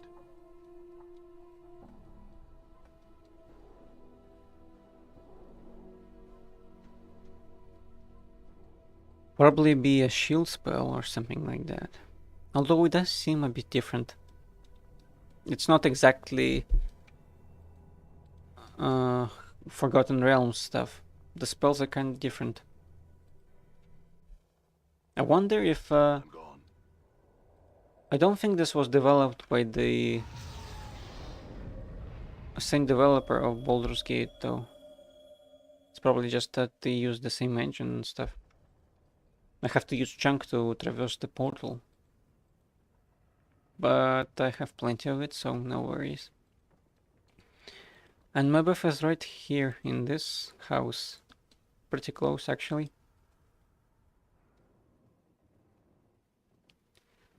Okay, let's talk to her. Yes, I am in need of healing. Mabuff nods. Very well then. She reaches for one of the dried herbs at her belt, snaps it off at the stalk, then grinds it into her calloused palms. Oh. You'd think she had a mortal and pestle, but it seems like no. Small wisps of dust and pollen runs from her hands. She then mumbles to herself, then blows the dust into the air. Take a deep breath. Colonel. The grey pollen swirls around the room, blackening you and your companions. You breathe deeply, and less than a moment later you feel strangely refreshed. Well, I don't think Morty can even breathe, and it was spoken about before. What do you sell here, Madaf? Sell rags and herbs and cures and charms and mixes of politics and all that wash, she shrugs. Also, if you find a queer item you can't figure out, begin to Mabeth. No promises, child, but mayhap I can really tell what it is. I see, yes. Can I see what you have to sell then? Yes, she has a lot of scrolls. Let's sell all the bronze and copper we have. That's 300 gold. One embalming charm.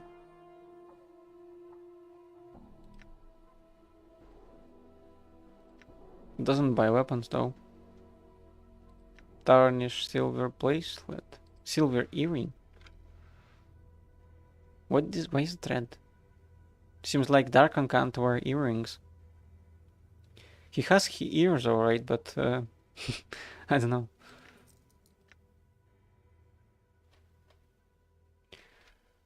Yeah, magic missile I want to buy, definitely. Blindness, maybe. Horror, perhaps. Charm of infinite recall, what's that? Lore skills set to 100.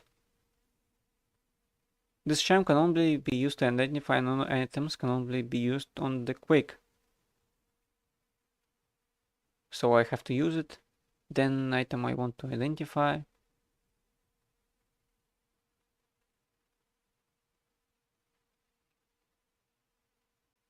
Temporary must be used quickly. Seems like I can identify a great deal of things with that one. While practicing, some mage students discovered a means to condense and store knowledge into a charm form. This particular charm contains the entire research library of the famed Charm School of Mages. Unfortunately, the effects of this charm are fleeting and the user is rendered unintelligible for a short period of time. Let's see. Useful thing. Divine Sensor. What's that? When lit, the sensor has the power to entice the soul back of the recently departed. Unfortunately, there's only a limited amount of incense left in it. Yeah. Condra is dead. Is that?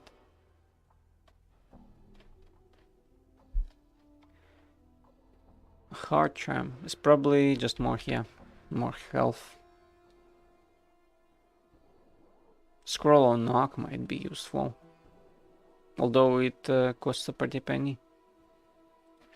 Okay, so magic missile. I think I want horror as well. And that's all I can buy really. Yeah, that would be okay. Let's learn this. Pure horror is perhaps the greatest equalizer in existence, causing both the weakest and the strongest to lose their courage and flee in cowardice. The spell causes all non-undead creatures within a 30-foot radius of the target point to flee in terror from the area if they fail their saving throw. That's probably useful.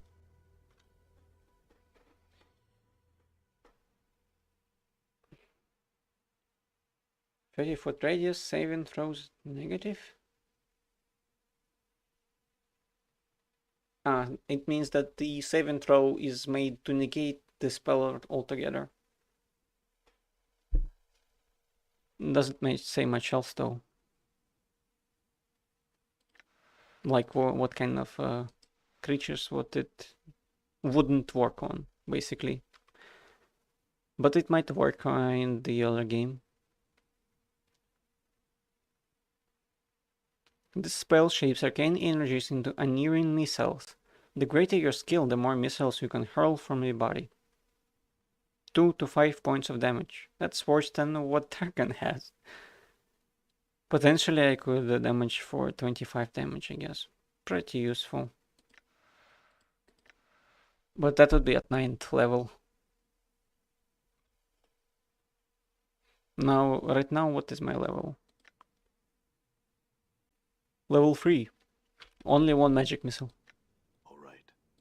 I will hear you. I'm gone. Let's prepare the spells. Chromatic Orb was useless. But maybe it was just the character. Yeah, remove it. This would be okay. Horror is a 2nd level spell. Let's use that. Rest here as well. Could I rest here? Yep. That would be fine. Rested for 6 hours. All right. All right. Let's go to that place again. Explore the crypts. Darkan has trouble catching up.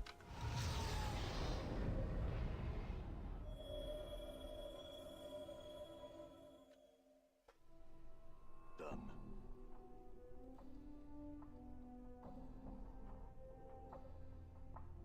I wonder how much backtracking is required.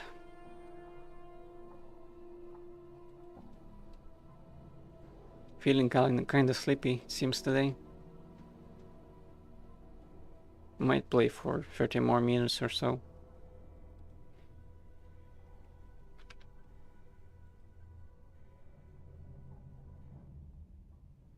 I'm gone. Okay, so he told me to go south and east.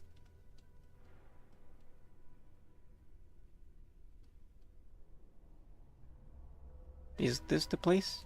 Yeah, seems so. Talk to Bar. You see a massive human, dressed in cast-off, patchwork clothing and reeking of old ale.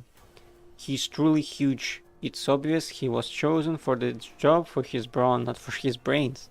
What do you want? Freud gave me this leave to go down to the catacombs. I need you to open the gate. His fiends open the gates, then get going, Burke. And don't waste your time. Farewell. All right.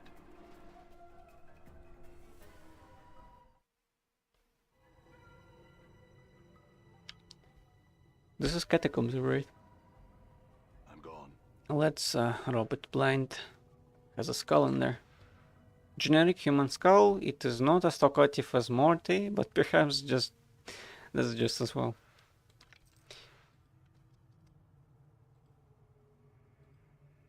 Graves have been thoroughly desecrated. What's that? I could interact with the items, I guess, with that button. The corpse is fairly fresh within the last couple of weeks or so anyway. And large parts of it have been gnawed away by rat teeth. The forehead skin on the corpse looked like someone really praying this poor sod. You nudge it with your toe and it flops around hopelessly. Oh my god. I'm gone. What about this one? This corpse lies motionless. No amount of prodding poking induces it to say or do anything. Guess it's not a zombie then.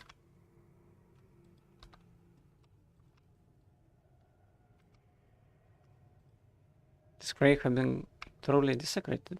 But it seems like I could interact with it. Yeah, just a skull. Okay, let's try this pathway. Seems fine. It has a ton of rats though. Cranium rat. Oh, that was quick. 65 experience for them. That's pretty good. Oh my god, that's a lot of rats. Come on, Darkon. Have some work to do. The clock sings true. Kinda funny he creates the rats. I'm just fine.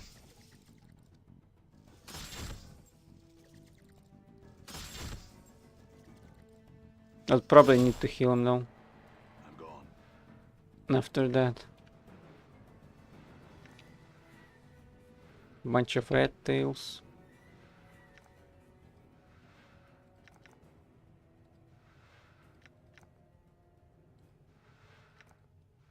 I'm gone.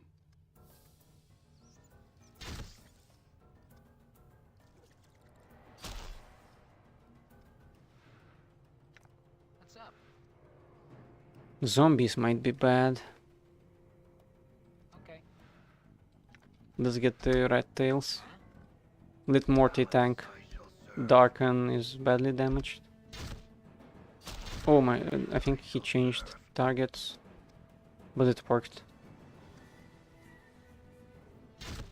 The clock sings true. Yeah, that works. All right. There's another red. That was a lot of experience for a bunch of rats. Need 2000 more. Done.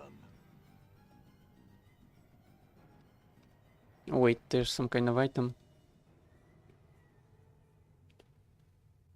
This body appears to have been equipped and outfitted after the flesh decayed from its bones. Okay. Smiling bottle. I don't know what that is. This is small bottle with a picture of a smiling face etched into it, probably left behind by the relatives of the deceased as an offering. The bottle contains liquid of some sort. Let's identify this with a spell. Elysium's Tears. Contained in the bottle are the tears of sorrow that were shed by the person's relatives. All the rage and anguish of the person's senseless death in battle are contained in this smiling bottle. By throwing this bottle at an enemy, their wrath can be unleashed. I see. Let's equip it for now. All right. The corpse lies motionless, no amount of prodding or poking will do anything. Guess it's not a zombie then. I'm gone. Let's go this way.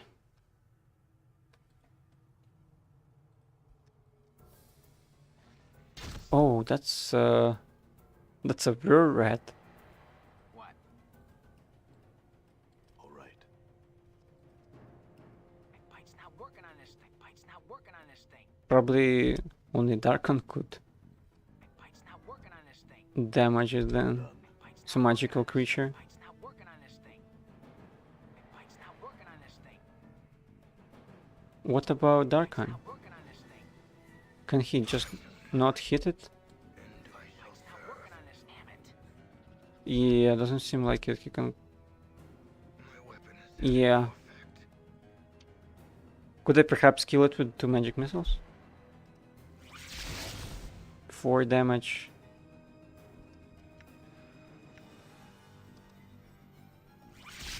Not working on this thing. Nah, Working on this thing.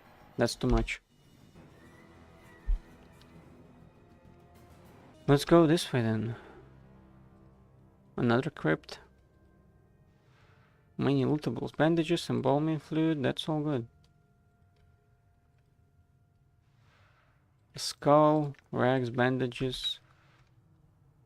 Nothing else it seems.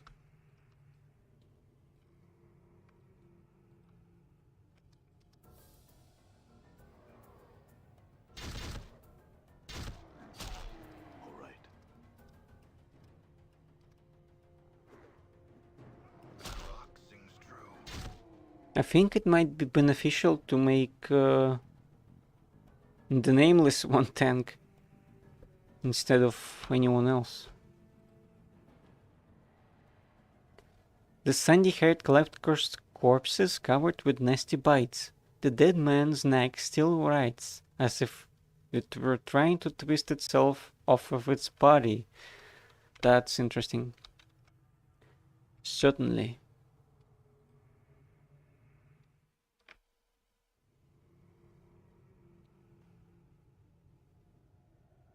Now what's that?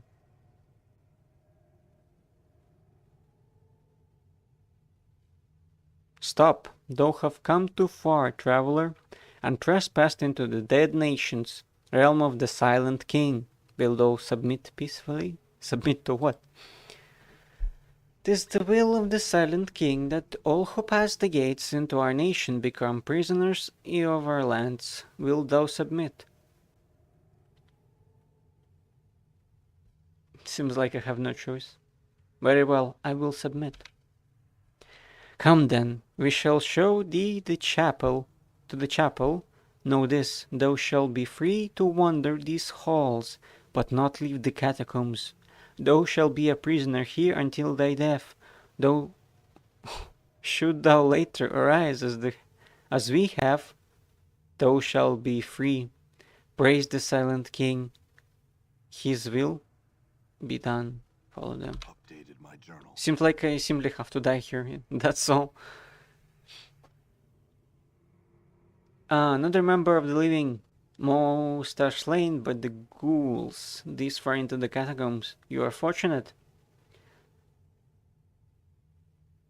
Who are you? I am Soego, factotum of the Dustman. I am a missionary in these parts. He gives a half bow. What's a factotum?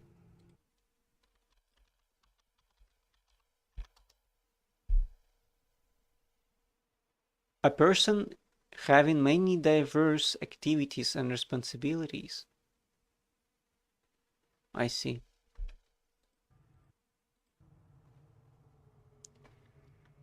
You're a missionary. Yes, I came to these catacombs after hearing rumors of undead that were in these parts. I hope to save them. Save them? Yes.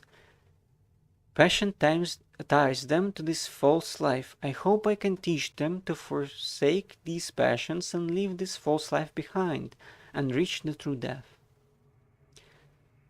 Oh, I could ask him about the true death. What about true death? A complete absence of passion. The true death is the true life beyond this shadow of existence. It is to this place that these dead must reach to free themselves. I see. What was that false life you mentioned? These dead ones are so close to the true death, yet they cling to this life. This false life is the lie of existence on this plane. You want them to die? I wish them to transcend this place of existence. They divorce themselves from passion. It can save them. Well, where am I? You are in the catacombs of the dead nations. The guards brought you here. Why have I been made a prisoner? I do not know. Ask some of the citizens here. Perhaps, very well. A moment of your time before you go. Do not attack any of the undead here in the catacombs.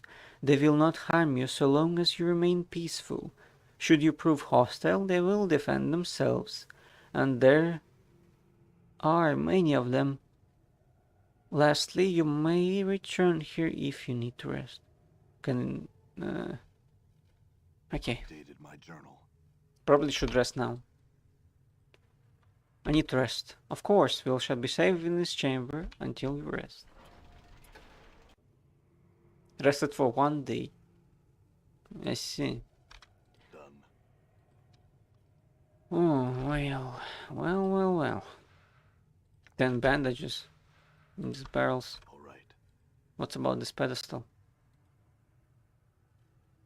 This metal slab is apparently used as a bed. There looks to be a portion on its side that can be pried open. Pried open? You're not going to be able to pry into Sorgo's things while he's around. You'll need to find some way to distract or lure him away from the area if you want to get in there. I'm gone. Maybe that's the place where he has that orb buried once.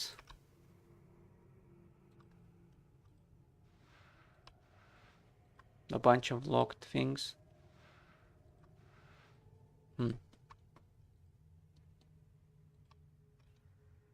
This is the chapel, I'm guessing. The iron pew looks exceptionally uncomfortable. Is that a word for the sitting place in the chapel?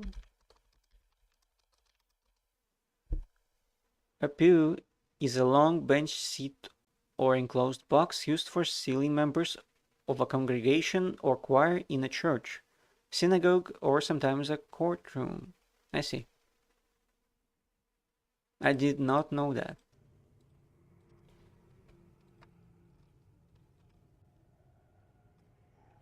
Let's try to talk to someone here about a bunch of ghouls. This drooling yellow-eyed ghoul reeks of blood and carrion. It picks at its crooked fangs with long, filthy talons, constantly snuffing the air around it. His flesh has turned a sticky green color and is covered in rot and wearing whipped sores. Morte says, "Hey, I don't know if you want to be talking to that thing." "Why not, Marty?" "They were once humans. They or their ancestors feasted on corpses, and this is what they've become. Pretty nasty stuff, Chief. They're little more than animals, really. Dangerous animals." "I'll talk to him just the same." The ghoul narrows its eyes and snarls at you. Its tongue, no less than 2 hands long, curls out to lick at its cabby lips. I had some questions. The ghoul continues to eye you hungrily. He clenches and unclenches his clawed fists, as if fighting the urge to leap upon you and feed. "Calm yourself and answer my questions." The ghoul hisses at you. "Silence, meat. No talk. I no listen to meat thing. I hear only your heart blood in meat's veins. Sweet, delicious blood. Tasty, rich heart meat." Drool pours from its mouth, splattering the dusty tiles. "No talk." "I see. Farewell then." I'm gone. Would be interesting if he could eat me. But he can't really. Hagrim the Blake. The skeleton wears what appears to be an ancient priest's robes, heavy and ornate. It carries a large, impressive stave, which is capped with intricately carved horns, dangling pendants, and a gilded skull. He's looking dapper. "Greetings." The skeleton, its eyes aglow like 2 burning embers, looks you over but makes no reply. Well, are you Hagrim?" It nods sullenly. The pendants suspended from its stave tinkled slowly. There's something disquieting about its silent, prison gaze. I had some questions. It motions for you to proceed.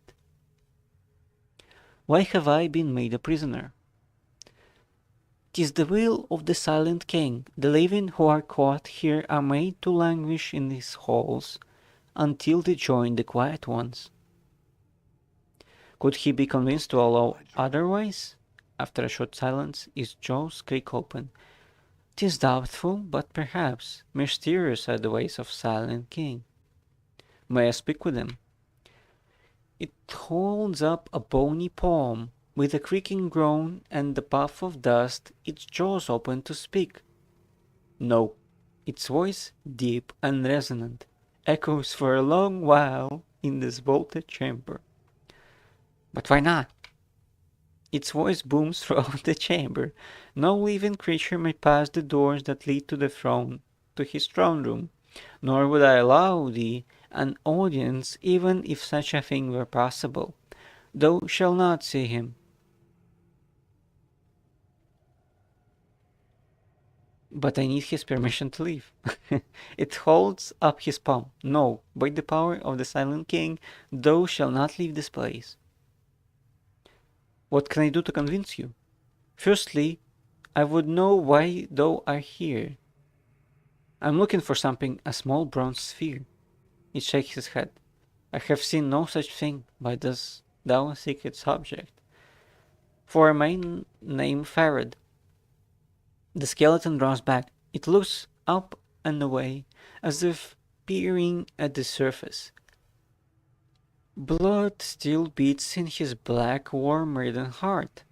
That within sack of flesh still sends his back into our homes to raid and pillage. It faces you once more. Though we're wrong to come here, we tolerate no such desecrators within our borders. But I'm not of his pack. Why then art thou here, invading our home on a fetch and carry for that miserable soul?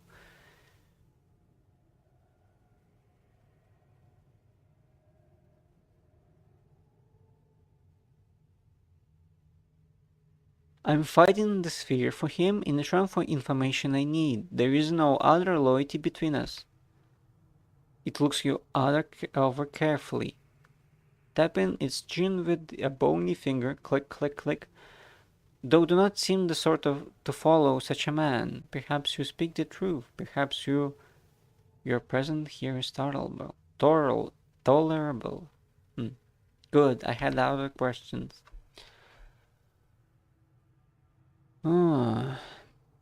What are you doing here? It indicates its stave and robes. I am called Hargrim. I am the high priest of the citizens here. I spread the word of the Silent King to his followers. Tell me about the Silent King. Our Lord and Vision, he who makes the law and protects us. Thou would do well to start no trouble here, stranger, for the Silent King's eye is everywhere, and his justice swift. Why is he called the Silent King? Probably because he doesn't talk, but right. He speaks no more than necessary to guide us. Praise to the Silent King. Let me ask of someone else. Tell me about yourself. Yeah, I already asked him about himself. Who else is here? What about his followers? We, the skeletons, other undead zombies and ghouls. There were once shadows, but they have long since fled. Sometimes one of the living spends the last of his days here. Also, far to the east live many cranium rats. Yeah. I have met them, and also were rats. Tell me of the rats.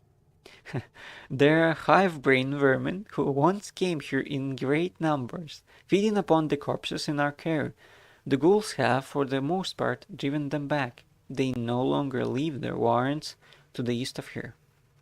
Do they have any weaknesses? Updated my journal. Their strength is in gathered numbers. If one were to find and slay small, separated groups, the stronger packs would slowly lose power. So the rat warrens to the east, for instance, they are very powerful. In the rat warrens to the east, they are very powerful. Brain vermin killed in the hive above might weaken them here, though. It's interesting. Killed in the hive. So if I just I guess I could weaken the rats if I killed all of the rats, or something like that. I had other questions. I should check the journal after that. Maybe there would be some interesting stuff about that. Why? No. What should I ask them? Let me ask of you someone in particular. Tell me about Soyego. Oh no. Click the wrong button. He tries to convince us to give up the pretense of life, as he calls it, and pass into the true death. He claims that it is our passions that anchor us to this life, and we must let go of them and our duty. He wants us to die. Go on. Updated my journal. Some listen to his words, but none have chosen to surrender themselves to his beliefs. Those that did would be forever silenced, our numbers would dwindle, and all that we have here would be destroyed by what surrounds us. Soyego might believe he is doing right, but is, in truth, causing great harm.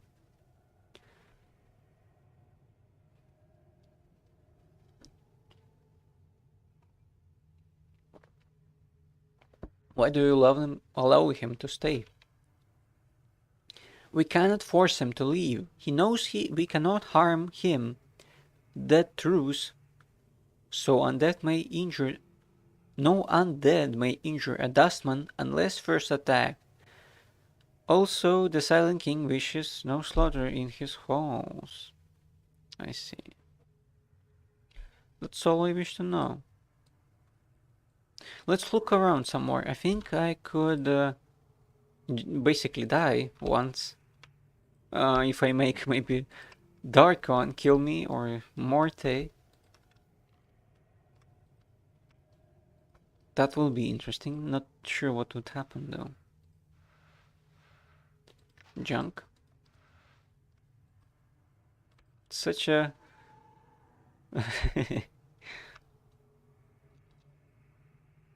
what was that called?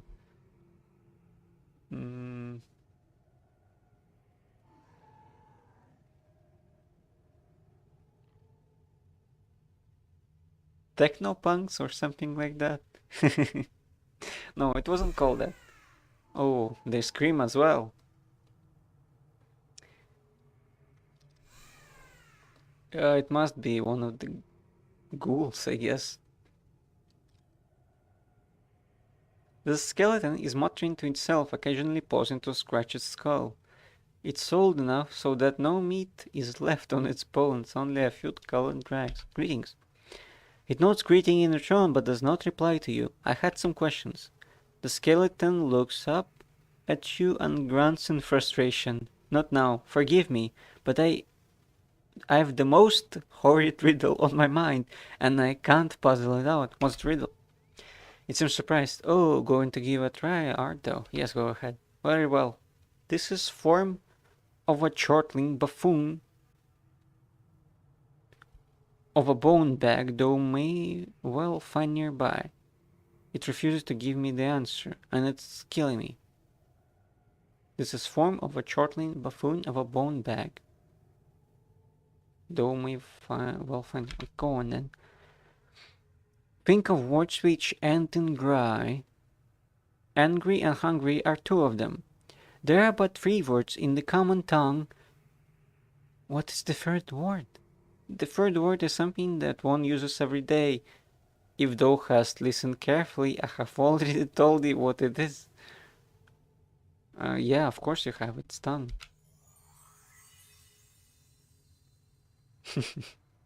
It seems incredulous. 'Tis what, but the first two sentences are unrelated, only there to trick you. Remember, there are three words in the common tongue. The third word is tongue. That's a devious trick. Why, I have no tongue either, it stops, then laughs. A dust billowing from its creaking jaws. That's good, alright. I thank thee, of course, farewell. I feel stronger. That's a lot of experience for that. I guess you could... I don't know how would you do this quest if I didn't have enough intelligence. Probably the nameless one would have no clue. Basically. Level up. spell memorization abilities have increased. Characteristic points gained. Characteristic points. Oh, I couldn't increase my characteristics.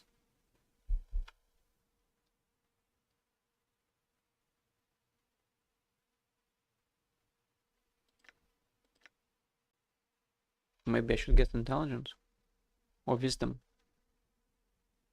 Yeah, let's put intelligence. Level up Morte. Fighting skills have improved. It Oh, I get it now. So all experience I get is split between 3 party members. And that's why I got 2000 experience from that. And it does spill over somewhat if I have more than I need. I see.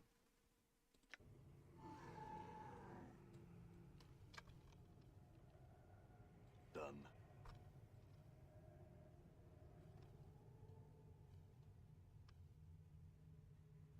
Skeleton Merchant. You see a skeleton bouncing from the ball of 1 foot to another. Air whistles from between its teeth. It looks very, very bored. At your approach, its demeanor changes entirely. Welcome, welcome! I've got a host of items for your perusal, fresh from the latest bergs who have been trying to loot the quiet ones. Would you like to see them? Yeah, show me what you got. I could maybe sell weapons to him. Right? Why's this jagged knife? Only 1 copper coin. Iron spike is pretty much worthless though. Yeah, it seems like all of the weapons are. This one, silver earring. I think it is magical. Bow and dagger.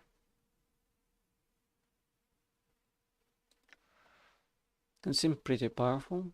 What about you can only use the bow and dagger.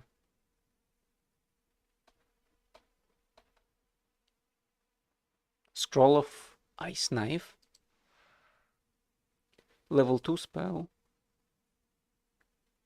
Daggers of ice can be conjured that not only strike the intended attacker but can spread cold as ice in water.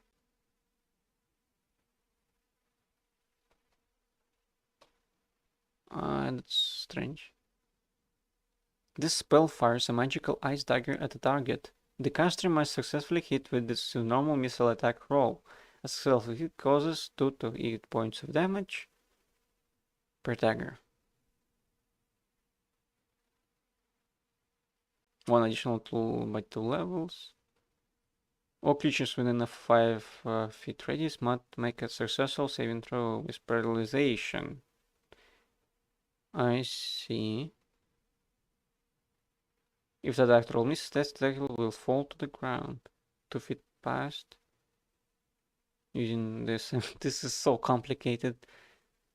The ice dagger will then remain on the ground for 2 seconds. If any creature touches it during that time, it will immediately shatter and emit a cold wave. If not, then after the collapse time it will melt away. Interesting. What about Elysium's Tears? Level 3 spell. The skies of the upper planes shed tears when evil is done. These tears can burn even the most armored of foes. Might be useful. The caster chooses any single target within range, then stream of small meteors rain down and strike the target and surrounding area. 1 meteor for each level of experience, up to a maximum of 10. Each meteor that hits inflicts 1 2 point of blunt damage, 1 4 points of fire damage. Anyone within 3 feet of the target takes 1 point of fire damage as well. It might be really useful for AoE.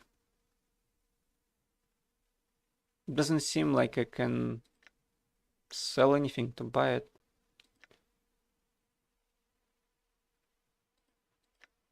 Or can I?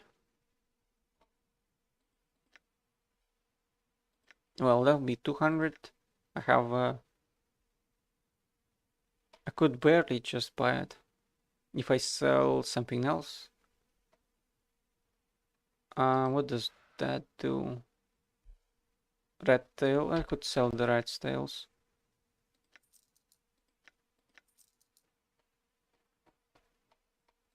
Embalming Charmer, sell. Bone Charm. Yeah, that's enough. Let's buy it.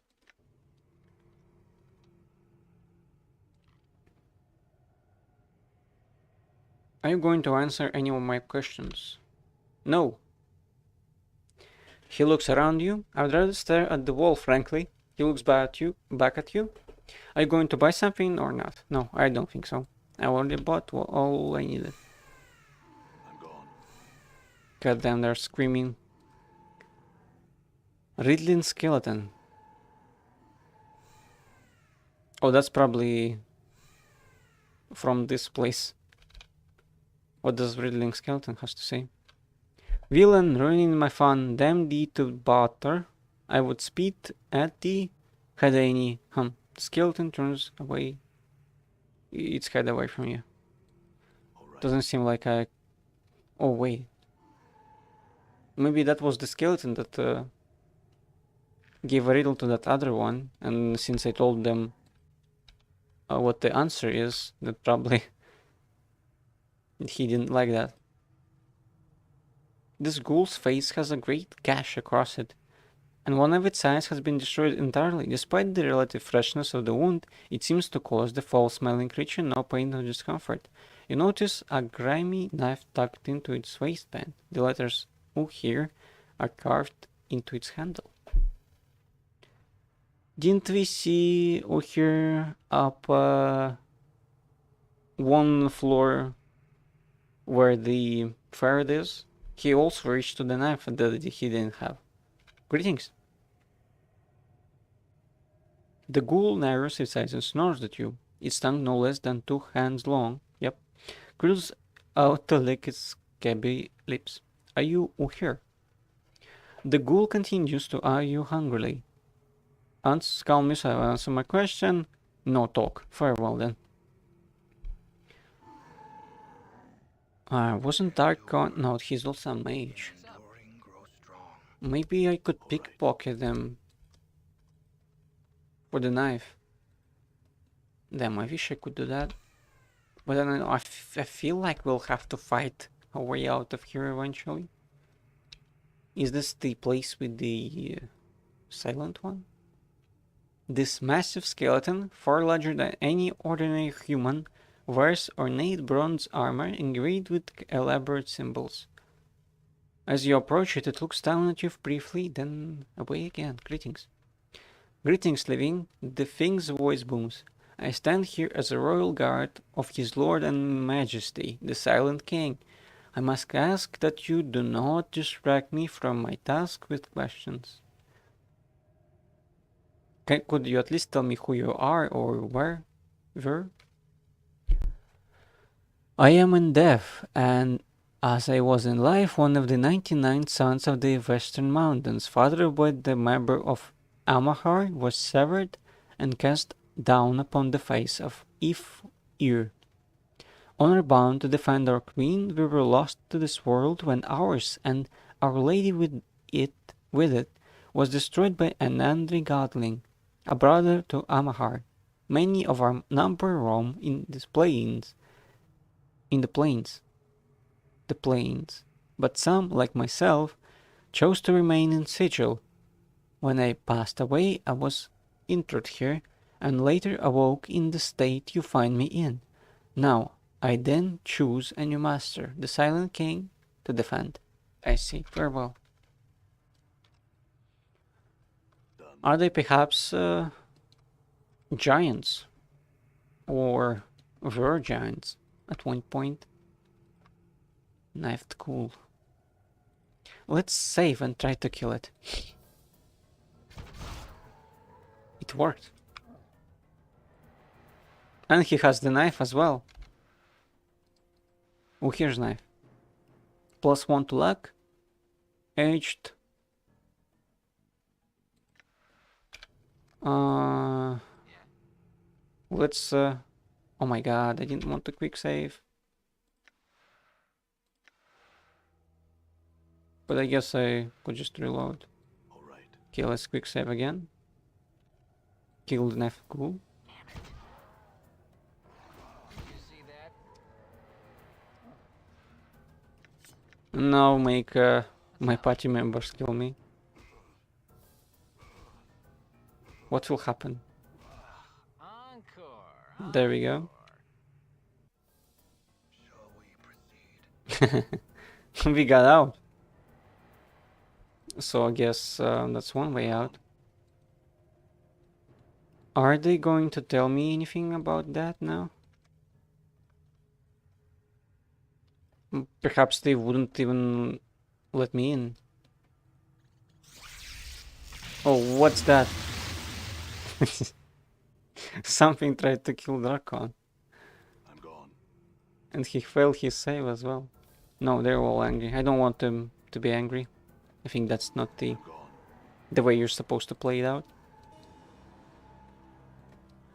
So I guess I'll save. Let's talk to a cast, and then I'll wrap up the stream. Let's see what she has to say. The rot stink of this ancient-looking ghoul woman is nauseating, even from a distance. Her grey-green skin is infested with tomb rot and festering sores, and her fingers, each capped by a long, curved talon, are covered in dried blood and filth. Her hair, thick with scuttling insects and worms, hangs to her knees. It hides nearly as her face in shadow, save for a fanged feral grin and a lolling grey tongue. That's pretty scary. Greetings. St, what have you here? Some pretty meat, eh? A little tough crystal. Sharpen my teeth on your bone and grow fat on your marrow, St. I had some questions. Who are you to come before me like a feast? Answer, a cast. I have no name. Then neither does a cast. I call you Blooded One. Pray you still have a name and a will before I tear you apart. A Blooded One. Me people to eat. Her yellow eyes peer intently at you through her ragged white hair. I had other questions. Go, pester a cast while you still live, meat ask. What are you doing here?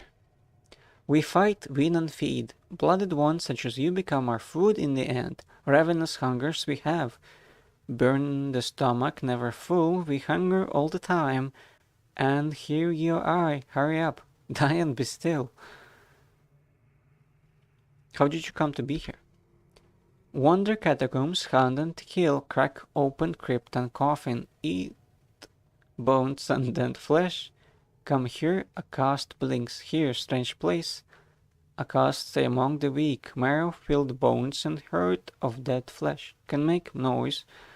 Talk to them, and they talk back. So why have you not killed and eaten these undead then? Acasta frowns. Not easy prey. They are not still like other bones and dead flesh are. They fight as pack and many of them difficult. Difficult to beat both. Weak are separate, together strong. Almost strong as a cast, so we wait. What is it you wait for? Wait for weakness, yes. Wait to see how strong Silent King is. If he's stronger than a cast, wait for hurt of dead flesh to stop following marrow-filled bones. What will you do then? Updated my journal. Would eat all, hungry, kill all small blood fur things, eat all rag blooded beings in the village, eat. Catacombs are full of feast. Hungry we are, hunt and eat. As she talks, she becomes more agitated, gnashing her teeth and sprains spittle. Let her rant.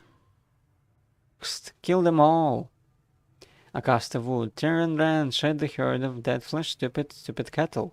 Slow and weak, feed only to eat and rend the tear, break and snap the weak bones. Suck the marrow from their brittle bones, kill and eat them all. Let her keep renting. I cast want them to be quiet still, the dead dare not talk and walk, die and be still, so that it can be eaten. Caught between the teeth, crack their skulls to suck forth the brain meat, then pull out the rib cage and devour the soft parts of the skin. I cast to smash the cloud fist on the ground, shattering the tiles in her rage. Let's keep ranting. Hate them till I cast no. I do not hunt the blooded man who scavenge and creep in the dooms. Do not kill the blooded rats, leave them be. Do not hunt, do not eat, kill them all and silence them. She suddenly falls silent, her rage finally spent. The last echoes of her screaming dying away in the darkness. Give me things of value, and I will help you. I cast have nothing to give thee, except your life, not it. I guess. I thought maybe that would do something, but I did update my journal, so I cast the leader of a pack of ghouls is very eager to see the dead nation become her feeding ground. She is only waiting for a weakness to show itself before she and her ghouls begin to run rampant throughout the catacombs, killing and devouring all they run across. I see. What about Hagrim? Hagrim is unhappy with Suego because the Dustman is constantly trying to convince the citizens of dead nations to die. Should that happen and their numbers dwindle so severely, he feels their entire civilization will become endangered, unable to protect themselves from threats such as the cranium rats or Acastus ghouls.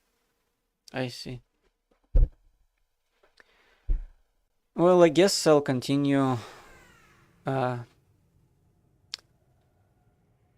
Saturday, basically. Thanks for watching the stream, if you're watching, and thanks for watching the VOD. Hopes these days the day finds you well. And good evening to you. See you later.